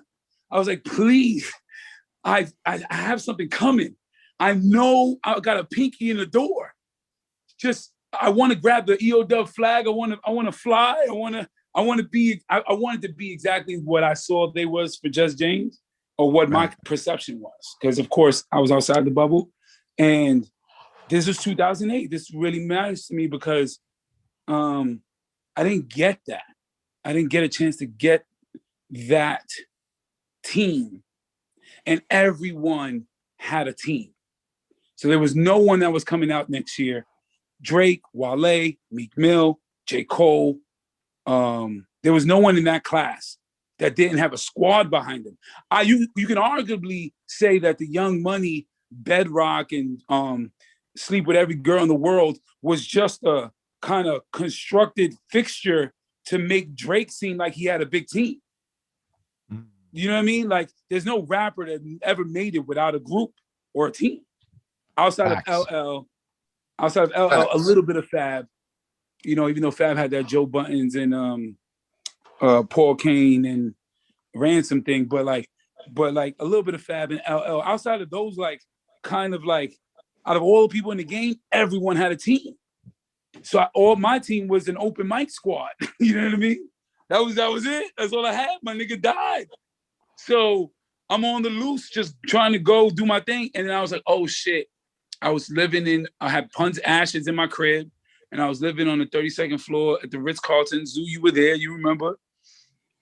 And I was there. I was told that you're not supposed to smoke anything off of a candle because it's like stealing souls. I remember hearing that in 2006 when we went to India one time. And I remember hearing that, don't touch a candle the wrong way. And I did one time after that and never did again. But I smoked a blunt off of a candle while Pun's ashes was in my crib. And I was with Pun, it was just me and Pun. I'm smoking a blunt off the candle, talking to him. And I wrote Mira Mira in, like, I'm talking about, this shit's 5 minutes. Like, literally, I was like, you know me, I'm NYC. So you know I'm rolling deep. Some with you, some with me. We could all fit in the jeans. Like, I was just flying. So 2009, I created this song after that little blunt, Mira Mira, and I got Fab on it. And I produced the record. I'm thinking, no disrespect to anyone, and please, nobody feel offended, like, man, we should have been there for AlBe, because that's not the truth. My mother, right? My cousins, my actual blood, they wasn't. They didn't know how to support me. They didn't know how to love me. They never even came to my graduations. Both of them. So both graduations. So it's like, when you feel that feeling of all right, good, AlBe, that's cool. It's never like, I've seen people go to people's showcases that are bombs. I'm talking about, they're never gonna make it. And they had their t-shirt on, like, yo, never for me. Never for me. You guys have never seen any family member. I've done countless shows. They've never been to any show, not one cousin. There was one time at the New Year weekend where they all came and my mom came and I did a song to her. Other than that, in the 100 shows I've ever done, I've never had a family member there just to love me, just to know my lyric. Not one. So you deal with that. I'm getting records with big people, but my own family's not there with me. So when everybody comes to me, they go, nobody else is here. We'll catch up with you when everybody else likes you. You know what I mean? We got some Drake to do. There's nothing I could do. So when people go, why are you not in movies? Why are you not in this? Man, Jesus Christ of Nazareth and Latter-day Saints. If I wasn't trying, I was there. I was in it. So I did the Mira Mira, did an album that was hosted by Mick Boogie, who does like presidential fucking DJ shit now. It was called High. And on that album, there's a record with me, KRS-One, and MC Light. Just us three. Called 16, 17, and 18. Where KRS-One takes 16, MC Light takes 17, and I take 18. None of our friends got that. Not one. There's no rappers that did a song with MC Light and KRS-One if he wasn't on Self-Destruction. And here I am in the studio with them. And they're both like, you killed it, AlBe. I come home and it's like, yo, so tell me about T.I. You know what I mean? And so on that album, I had that. I had the joint with me, Kanye, and Most. I had the joint with Fab, joint with Hussein, skits, all that. And it just, nobody heard it. It was called High. It came out 4/20/2009. Next year, I dropped I'll Be Getting Money featuring Mano, shot the videos, did all that. And then I got depressed. And I said to myself, man, then, you know, when you lose a record, it feels weird. And I got caught under a battle between Power 105 and High 97. They were battling each other in the city at that time. So Power was doing a lot of R&B stuff, and High 97 is playing a mixture of both. And here's my record that gets played by enough, Cast One, Bobby Trends, all this High 97 shit, and Power's going, oh, that's a High 97 Puerto Rican record. And they totally bypassed the poet, Pun's cousin, the whole thing. They bypassed it and just, so I got shunned from there. So when I lost my record, it was like losing a baby. And I was depressed for the first time in my life. I never felt loss. And mad people died, but that was like a loss.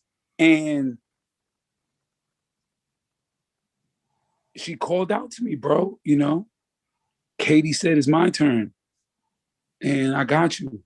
And so had Katie and was with her every day and just was a dad and honed my skills.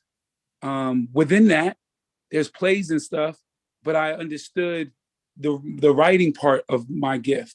So I started writing commercials with Beats by Dre, and I was working for Beats by Dre even before they were Apple. And I was a creative director. When Apple came in, they saw all the things that I was doing, and they gave me a position as a creative director in Apple. Hold on, we gotta stop. I need people to know how big that is, because Apple only fucks with like creme de la creme. Like if Apple buys you and they keep you, yeah, like, that's like I don't know, like pick your favorite. I was making in the world. yo, bro. I was making like $1,500 a day. What the fuck, man? It was so fun. Who the fuck is like? Who are you? I'll be back. Who are you? How do you go from? I'm a movie star guy. That's a fucking bounce back. Like I did LeBron commercials. Like I swear, I want you guys to understand. I don't boast like this, so that's why nobody knows. But like I was doing LeBron commercials. Like there's commercials that's me and my team. Like the solo selfie we came up with, right? The Royal. Yo, let me tell you something right now. Anybody listening to my voice, and I know it's recorded, so it doesn't like. This is the actual factual truth. The Royal edition of the Solo Tunes is my collection. That's my collection. I named it the Royal Edition. I named each color, the rose because of Pac, the Hunter Green because that was an aerosol color. Like I named them. Like this is a fact though. Like you could go into my laptop, you see, man, I could show you shit. Right? So this is 2016. And then like everything is cool up until Kanye coming to the office. All the white people on and not just white people, but just tech people, they didn't see the movie. They didn't hear about any of this shit. They don't know Big Pun. So they just treat me purely on my creativity and what I can handle. Right? So I'm working on, at the time I was working on having the cast of The Wire complain about life with The Wire, sounding like they hate The Wire. because now the Cast on the Wire is wireless, right? So I'm working on it. I'm in my office working on it. And then Ye, out of nowhere, I didn't even know he was there. Ye goes, "Yo, AlBe, man, what you doing here?" Right? And when they saw that Ye knew me, then they started Googling and go, "Oh," and then they started treating me a little different. Then it became to handle some of the celebrity things and, like, go get T.I. these headphones. And then it became, my ego was like, but I'm me. You know what I mean? Like, I want to do this commercial. And it's like, yo, chill out. And I was like, nah, I can't chill. So then we didn't leave on bad terms, but I left, and because I have a journey. And taking care of my daughter was more than just getting her food and shelter. It was carving our name into forever. So when she walks around, people walk with people see that reputation of an art kid named Daniels, and she's one of them too. So I became a mom dad, and my baby mother, as much as Grace as she's done, I was doing a little more just having her because I'm just a single guy. And I had my daughter by myself a lot, and I just took that seriously until she turned 7.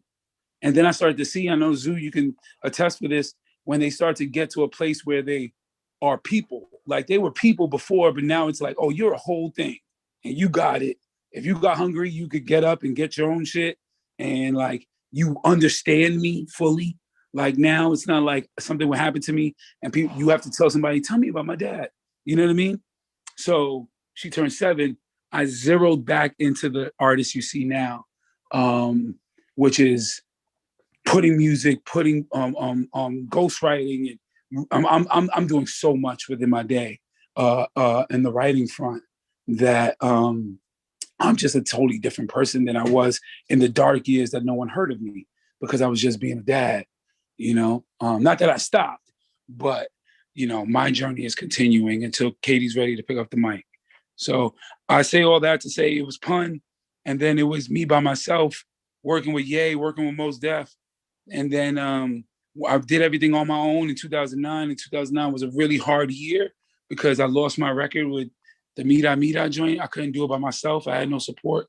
And so I then stood with writing and stood studying Meisner, which is a acting coach, and Ivana Chubbuck, and studying the craft of acting. So I just got stronger at acting, stronger at writing, stronger at marketing, and just working myself to be a better man, to hopefully, and then, time flies, and I lose my man last year, which is, when we was just talking about Pun, I've been talking about Pun for the last 2 days, and people are excited to hear these stories about Pun that they never heard. And it's different for me because that's my man. So when y'all talk about him, it's different. Same with vice versa,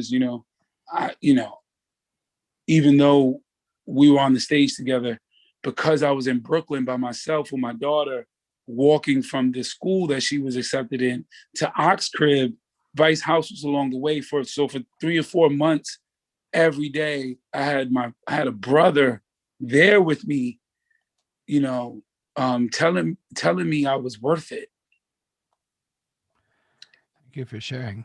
And so losing him was really hard. And in this last year, I've just done everything I could to prove to him that he was right. Can I just say that the project you dropped, the visual album thing, is a great piece of art that was just put out. And that last song that you did for Vice is a truly beautiful piece of music that I just think really shows how much you loved him. And I watched that and like I don't know. It's really cool that you are willing to put your heart and soul into your music like that and share it with people. I don't think I am where I am in life without Vice. So I try to tell people the Domino, and I don't know if they, I could articulate myself. There's a lot of people that passed, and Pun is where he was, but Vice is the only man, the first man, I think, who had lyrics, who was like, yo, that verse you did with that line, say it again. Just that gave me fuel, man. And that was before ATL, that was before ATL, because I remember I had a few songs done and nobody would listen. Nobody. It was only VZ. Jess James is when Jess James, I was in the crowd one time and Jess James grabbed the mic, and when Jess James grabs the mic in 2005, this is fresh off Dojo lyrics. You know what I mean? So everybody in the squad knows the lyrics, and they're having a great time hyping this little young man up, who I thought they were just trying to keep off the street. I always looked at it like, this kid's going to be a problem if he's not here, so we kept him here. That's how I looked at it. It probably wasn't that, but that's how I looked at it.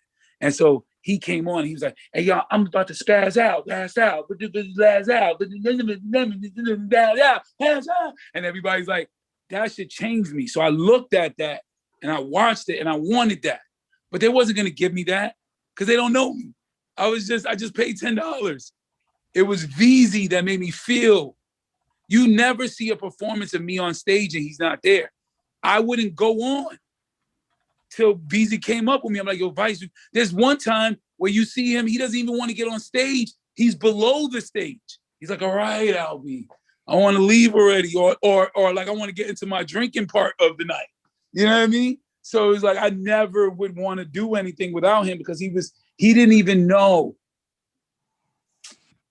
Man, yeah. So so lost Vice last year, and it gave me the new energy that I needed. He's with me. He makes me right and gets me tighter and gets me better. And so we're doing everything that we can to uplift his name, and that's what I'm gonna be doing for the rest of my days. So if you ask that, what you're gonna be doing in the future is making sure the world knows these verses from Vice. And and I got this cartoon that I'm doing right now, a Pixar cartoon with my man Jackie Long, who is in ATL with me.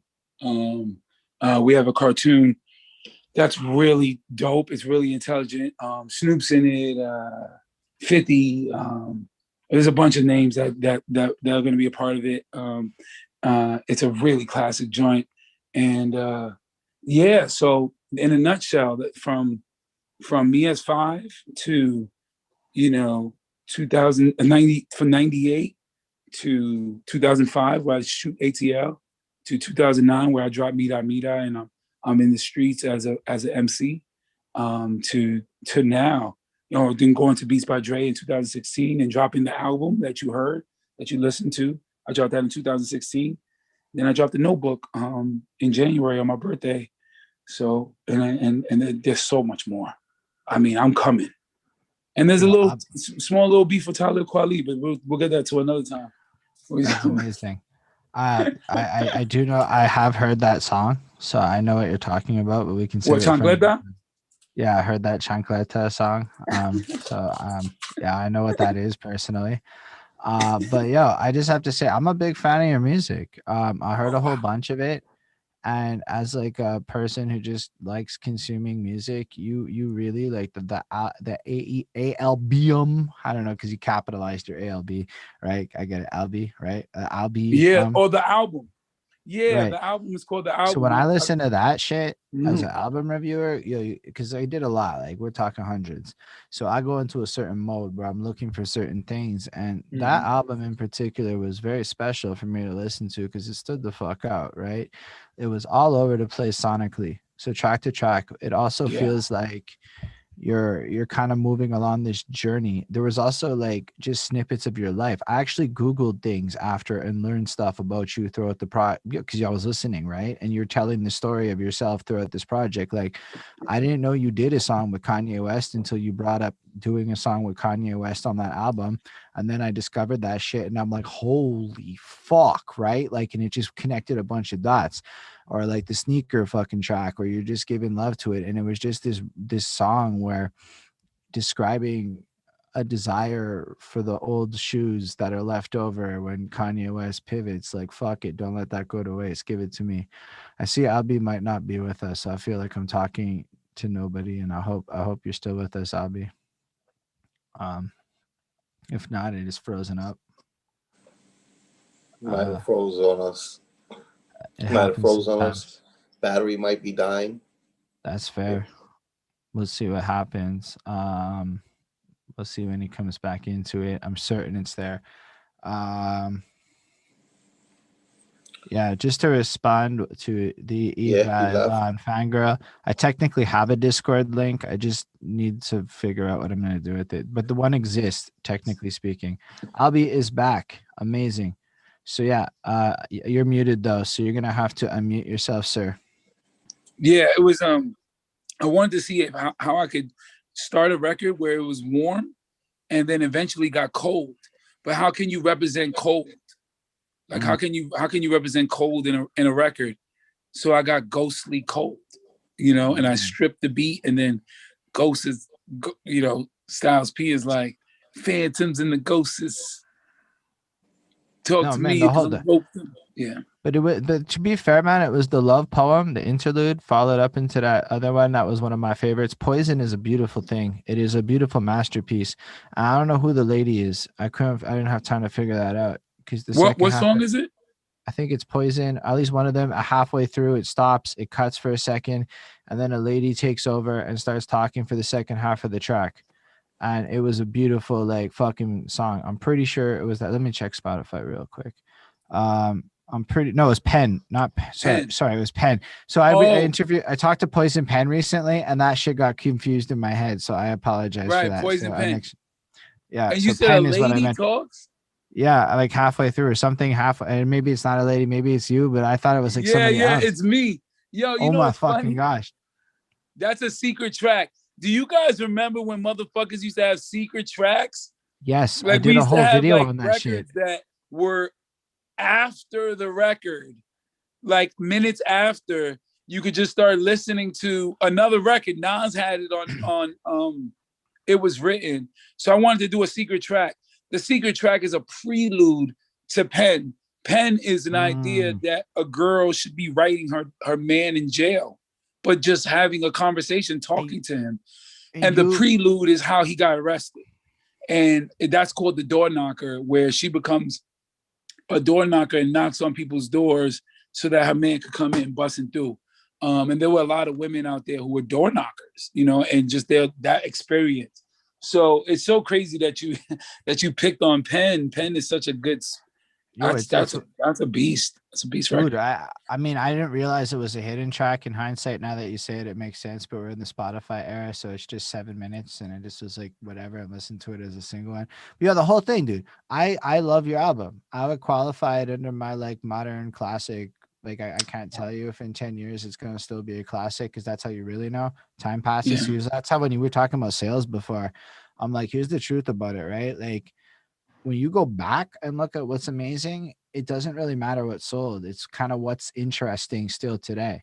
And that's the thing is I heard this album honestly this week for the first time because again, I'm kind of doing this in, you know, the week of doing my researches real quick. And I listened to that and I honestly want to listen to it again. And I've heard a lot of music and I don't always feel like that. So in a sincere way, and when I heard your Notebook project, my guy, with the fucking cell phone effects, music video shit, I was just sitting there going, wow. And I'm not bullshitting. You can go watch me reacting to it in this video on Twitch after so that you can see how not bullshit. I watched your fucking song album, the Pen thing for the first time on the stream. Right? and I was able to still remember this shit. You have the song with the ladies, the second one, you have the really dark track, then you have the last one with Vice that was just a beautiful way to like close out the it was brilliant, man. It's just so good, and your bars are sincere. You hear this depth and this range in you, and modern marketing, 15 minutes, digestible, and you put visuals, which matters to a whole bunch of people, and kept it interesting on a low tech at home kind of fucking thing. That is what we call how to fucking do it in this era. You did it, my guy. I loved it. And then I know that, you know, the views might not be there today and now, but we talking because I They'll saw it never wasn't a be lot of there. views. I don't think they'll ever be there I for don't me. think you're correct, my guy, because you No, are the because you know, because even though you like it, it's still a team thing. I've never had a team, and I probably never will. See what I'm saying? So at the end of it all, shout out to Logan. Used to love your shit, man. You being on open mic, you give so much inspiration. If you don't have a team, you're not going to make it. They don't want to see you without someone else. And anyone I'm involved with now would just be disingenuous towards it. Just be the art form in that spectrum. I'm a poet, so I'm lately for the years to come, I'm going to take more of that stance. And then if this cartoon does what it's supposed to do, I don't see me making projects where the team is there. But I've never, if you look at it, I have thousands of friends, not only followers, but friends, and nobody retweeted the notebook. The lines on the notebook are amazing. Like if we could go song for song. High Fire, the joint with Jess James, the joint with the Michael Jackson sample, ding, ding, ding, ding, filling in the way. Shit is kind of late, but I'm talking like I know what to say, and it should be right now. Wow. Feeling, you know what I mean? Like that shit, these are records that can be placed in movies and stuff, and they will be before they'll be accepted by my friends. My friends don't look at me. You're a contemporary, like on the outside of it, and you can indulge in it. But when it comes to the longevity in the game, you're not gonna be successful if your friends don't fuck with you. Because the moment everyone comes to you, they're gonna go, you don't even have friends that would tweet your shit. Why would I tweet it? Well, you know what And I've so that's the learned, depressing part. I gotta is just that counter that if I check can. it, Okay, go ahead, Flacco, check it. because I got one too. Yeah, nah. What I've learned in the last few years that I've always kind of known and I've always practiced, but like I practice it more than ever now, is that I'm trying to be the change that I want to see in the world. And that's not what's gonna happen over here. As long as I got air in my lungs, you know what I mean? I'm always gonna be here Yeah, for nah, you. yeah, man. And and You know and what I'm and we'll saying? and we'll form a little army over here, and our own Yeah, little I online wish. street team over here, and our own Yeah. little following over here. And I think It's all good, that baby. everybody who's I've here, accepted it. I've No, but accepted it like because I just gotta like interject a little bit here, man. Cause if you were to like talk to me last year, honestly, I'm like sitting there going, nobody fucks with me, nobody's talking to me, nobody likes me. I'm like having this feeling no, with my friends and shit. I'm not And saying nobody I'm not likes me. no, I'm not I'm saying not it like saying that. nobody likes I'm me. saying it's the same kind of feeling though, of like Oh, nobody has my back like that, right? In that regard. So I'm feeling no, I'm not saying that, brother. not Wait. nobody. Maybe I'm Let's reframing get the this wrong. verbiage right. Let's get the verbiage All right. right. No one knows how to love me. They don't know how to. They Okay. think I already have it. So everything that I did from the notebook, I did that in 7 days. That's Everything. amazing. See, I do it. So people look at it and go, "Oh, AlBe has it." They don't look at it like I'm helping. Let's go, AlBe. They don't do that part because they don't think that I need it. So it's But not that they don't like me or I'm not liked. I'm no, liked, I I'm can hear what loved. you're saying there. So maybe they don't appreciate parts of it. But what I was gonna go with is this is the internet now. We're in a completely different era. Let's be real. A Yeah. year ago, there's a good chance I never would have talked to you just on geography. All right, like Right. just on facts. But here's the thing: you put yourself out sincere. And when I was talking to this young 22-year-old earlier this week about what's cool to the youth. You know what? You know what they consider the manliest shit ever right now?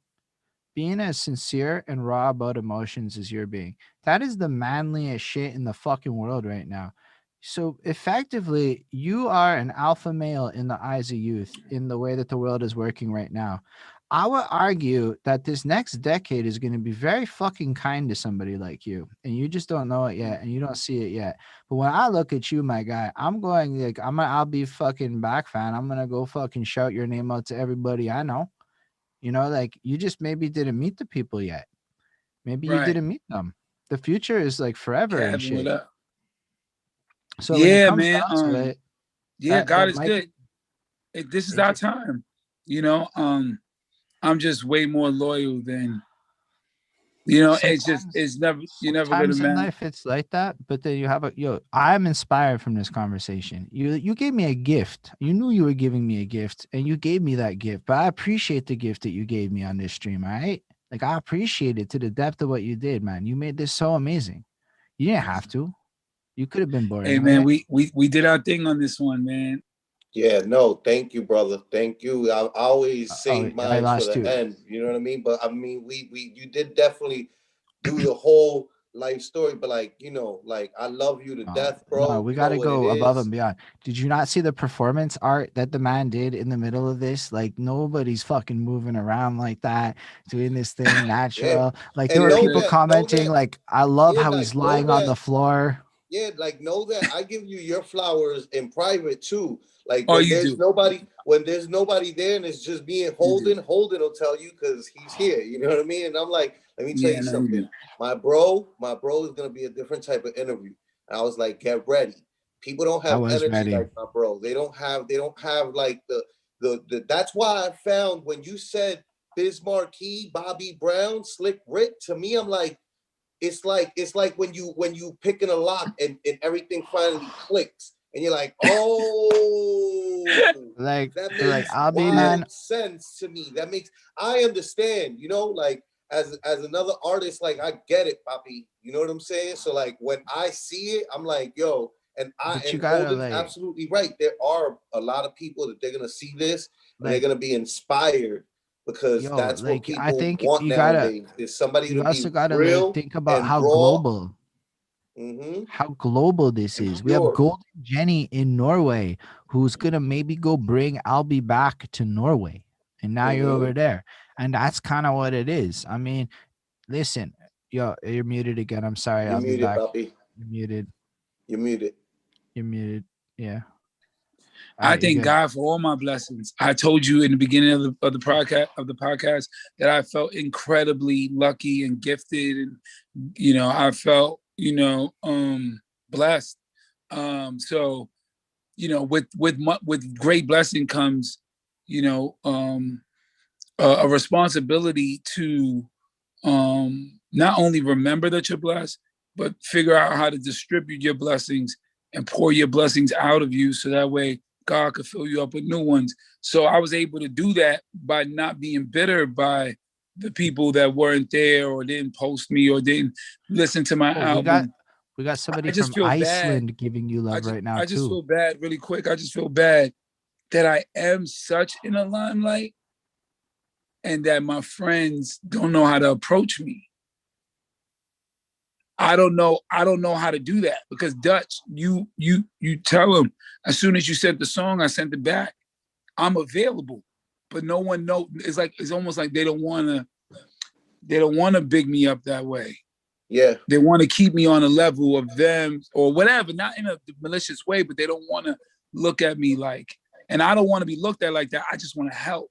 So, but in order for us to do that, we got to get me in the door as well. And I really feel like a lot of my contemporaries are New Yorkers that feel like, yeah, right, nigga, we get you in and you're gonna leave us. So we just, and that's some slave shit that is not even Yeah, their that's some fault. So other I'm not shit. even It's mad some at. other shit that our people got to deal with. Yeah, Like I'm not it's even. just I'm some not even. internalized Yeah, other that's shit that's like, Like a lot and it's much. But I like right. do I do I do agree and understand exactly what you're saying. And you're not Yeah, wrong. it's not. I don't think it's nah, I mean, them. I so don't. I hear what you're saying in terms of a local sense, right? And I appreciate what you're saying because I think in a sense like I know it. I don't fully relate to your experience, but I have my own experiences where there are people in my life who just don't understand what I do, even family members, right? Family members don't really understand what I do, even though I can explain it, whatever, and it doesn't matter, you know?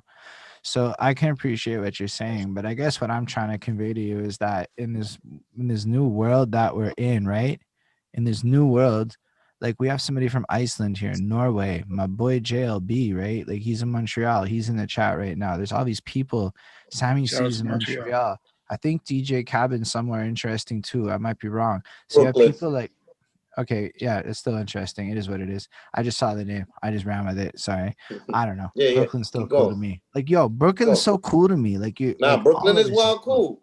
That's why It is. Cabin, it's extra points for AlBe to beat Brooklyn. Like he Yeah, it was is. Brooklyn. You know what I mean? Like he So I guess what I'm represented, and Brooklyn didn't. And let me tell you something. If it wouldn't have been Brooklyn approved, like Brooklyn would have trashed him mm, back then. You know, and that was like the birth of really like the modern day internet. You know what I mean? Like they would have, but they didn't. You want to know why? Because it was respectfully. It was good. Everything was a Bronx guy being named Brooklyn was perfectly acceptable. Nobody from Brooklyn was upset. Poppy, your mic, AlBe. I named myself Brooklyn. I wasn't Brooklyn in.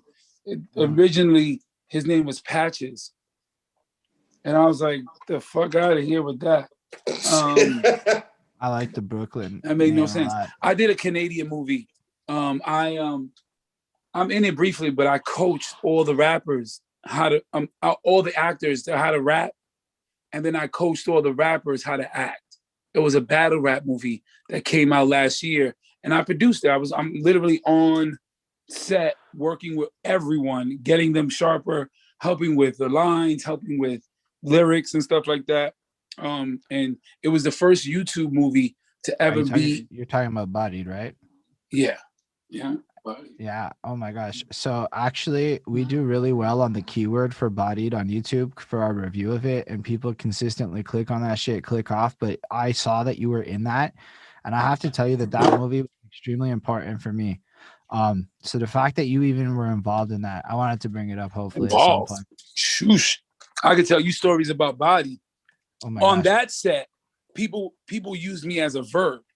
Like the white girl on that set, the lead, I forget her name. Oh, I forget her name, but she was like, "Man, I wish I had an AlBe." She was like, and then everybody was like, "What?" Because she's a white girl, right? So you like, like you wish you had it, like I. And she's like, "No." Like Disaster was there. You can ask him, Hollow, and he was like, she was like, because I was helping Jackie Long, which is one of my best friends, and she was like, "I wish I had somebody who is my best friend helping me, even though he's just as good as me, but putting himself aside to make sure my film is the best it could be. I wish I had an AlBe." And then everybody's like, "Yeah, I got an AlBe, my man Derek," and like that, like you know what I mean? It was like that's me, man. I'm ready to But like, add and to the yo, that game, movie, no matter what, no matter if nobody knew I worked on Body or not. That's but my like that project. movie You is know, so big for me because I didn't understand battle rap at all. At all before Bodied. And we watched Bodied, right? So one of my patrons forced us to like do a full review for that shit, right? So a guy You and like Bonnie watch Bodied. Anne did a full review that is currently available, and we do really well on the keyword when you look for Bodied. So we're right there. We're like right next to the official fucking movie. Most times you search it. So we went through the whole plot of this movie. But here's the thing, man. That movie was like I used to be the protagonist of that movie, like in all the worst fucking ways possible, down to his desire to use certain language and find scapegoat ways around it. That movie was big for me. So first of all, I had to like face some demons within myself watching that movie and realize there might still be some shit to work on. But secondarily, I didn't understand half the reasons people did shit in battle rap till I watched that movie. And then when you had your fucking language popping up on screen where it's like an XO's XO and all that shit, I was like, oh, bars. It's like it really, really helped me become a better album reviewer. And for the rest of our lives, I wouldn't be here today probably talking to you with the finesse and everything if it wasn't for Bodied. It was a big wow. part of my growth. So the fact that you created that helped me get to a point where I can talk to you, which is a weird kind of cool full circle thing in my opinion. I just want you to know that sometimes, like, you know, like your work reaches way fucking farther and has way deeper impacts than you may even know. Yeah, shout outs to Kid Twist, Canadian. Bunch of Canadians was in that film. Pat Stay. That's why it's a Canadian film. He wrote it, you know, even though it was shot in LA as if we were in the Bay. But yeah, I Shouts was able out to to do a the lot. whole battle rap community. Shouts out to Poison Pen's in it. Pen. I have Poison exclusive Pen. footage. If you ever want exclusive footage of Body, the behind the scenes stuff, Yes. of me, Pen, Yes. everybody running around, I can literally get that to you. No problem. Yes, that would be so fucking cool. Yes, that would be like Yeah, amazing. yeah. But I gotta get going. I really gotta understand. clean this crib, and I got some Is music it for me. okay if I just record my outro sound bit so that we can wrap it up for the YouTube Yeah, video? let's do it. Let's do it, buddy. Did you do? You know, and then like for future, tomorrow I'm on Clubhouse talking about pun all day. Please come and like ask questions or we share stories about pun. I got an album coming out in 2 weeks called You Will Say My Name. And say your name. Man, We say your name now, we say your name always, baby. Yeah. Me and Dutch got 3 records. I got 4 records that Dutch produced already on there. That's amazing. So that Encouraged Her record is crazy, huh, Dutch? Yeah, it is. Yeah, it is. That's just stupid. And I just want to clarify that I'm not a beat maker. I'm just a producer in the true sense of the word, like Quincy Jones. Like Quincy Jones. The Latin Quincy. The Latin Quincy. Yeah. Honestly, I'll take that. So 2 weeks, that's dropping. There's some more Tyler Kweli stuff. Just because no one's exempt. You know, I'm a Bronx kid, man. I'm really from the Bronx. I'm really from the home of this. And if I feel like being a mall cop in hip hop, I can. You know, I really feel like that. I could really say what I want because I am one of hip hop's sons. So I feel like that. So I want to put him in his place, and I want the evolution of the game to get better. I want us to get hungry again. Yeah. And I'm gonna show people with my energy that's where I'm at. So I'll be back. I have to thank you personally for making my life better because there's more people like you. You don't have to be here. You choose to be here. And I appreciate the gift you gave me again. Thank you. Because I just want you to know from the bottom of my heart from that, like I really do. I think you're incredible and I will be an advocate of I'll be back moving forward. I promise. That means the world to me, King. And I'm gonna show you guys. I'm gonna prove to you, and everything that you said to me today. You know, I don't get enough, because if I did, I would have the feeling I feel right now. The things that you were saying about songs makes me want to just really get this fucking studio hooked up really quick because I just took it down last night and start working on some shit. So when artists hear it, you know, don't take it for granted. Like sometimes they really do need to hear, man, that shit was amazing. Man, that line I'll be was back amazing. if you need help with anything and it is within my power to help you. Done. Oh man, thank you, brother. Well, just listen to the notebook and share it. I think it's pretty dope. We did that. I also got Kid on the album. I don't know from who that G-Unit. is. Okay. I'm excited on your I was like, what the heck? But yo, like for real, I'll be back again. Thank you, because like it's amazing. I know you gotta go. I just want to make sure we get that sound bit in. So yo, thank you for being here with us. It's really amazing. You helped us bridge a lot of gaps, at least for me, and I know a lot of people watching it, which makes us live up to the show's name, which makes everybody still fucking love it, and it makes you incredible. It makes you a hero. You're a hero for doing this, my guy. That's how I feel about you. But yo, all the people watching on all the platforms that are out there watching this, fucking incredible. Thank you for being here because you make it a show. Knowing people are watching from around the world, let's be real, that's kind of litty, bro. I fucking yeah, you see what it is. But that's kind of like, it just makes it so cool. We appreciate you all so very fucking much. So yo, definitely make sure to hit the subscribes and the follows and all that good stuff. So make sure to check out End of the Week if you're on my end, because yo, End of the Week, you see them, they're fucking incredible. We're on their Zoom. Without them, this doesn't fucking happen. Okay. Without them, this doesn't happen. Facts. Yo, it's Rest true, in Shouts to man. peace, Sammy. Vice versus. This all isn't Vice always with us. Shouts to Vice Bonnie. is Vice Shout out is to Bonnie, too. inspiration. Yes. And That's shouts to always a Bonnie, big shout out. yes. It's always appropriate to shout out Bonnie, in my opinion. But yo, thank you again for being here so very much. And yo, live long and fucking prosper, everybody. And Can I spit an old verse before I go? absolutely. Spit a verse and shout your social media, and we'll put your social Yeah, media. well, in my the name is chat. AlBe yeah. Back. My name is AlBe Back. AlBeBack everywhere. You know, it's the I'm getting it's the Insta 21 now. year anniversary of AlBe Back. I became 21. I became AlBe Back 21 years ago, and I'd say nobody said welcome home or congratulations. Fuck the movie. I'm talking about the graduation. Fuck the groupies. I'm talking about my lyrics, Jason. And I ain't fixing air conditioners. I'm singing statements. Fanless, bandless. No garages in the projects. Only Quanishas and Pregnatashas. Hopefully without the monster. Break down what? My apartment knows my entendres. Offhand and armless. Tell young nigga, reach for the stars, your wallet. Because Ben Franklin like the holy prophet. When we see him, we're going to bow, honest. And you cannot stop it. College dropout, 2 words, fuck it. Late registry, middle fingers to Sally Mae, and to whom it may concern, the best jobs go to slaves. America stuck a flag in the moon, so we straight. The universe belongs to the president of the day, and the city belongs to the John Mayer, and the block belongs to the drug dealer God Slayer. You selling keys wasn't benefit for me. It was, mommy, where you going? Mommy, why you leave? I hit the trees and your life pro bono. Rest in peace to my twin. I gotta live solo. I'll be back. Yo, that was beautiful. Yeah, all right. We're gonna do the raid now for everybody on my side.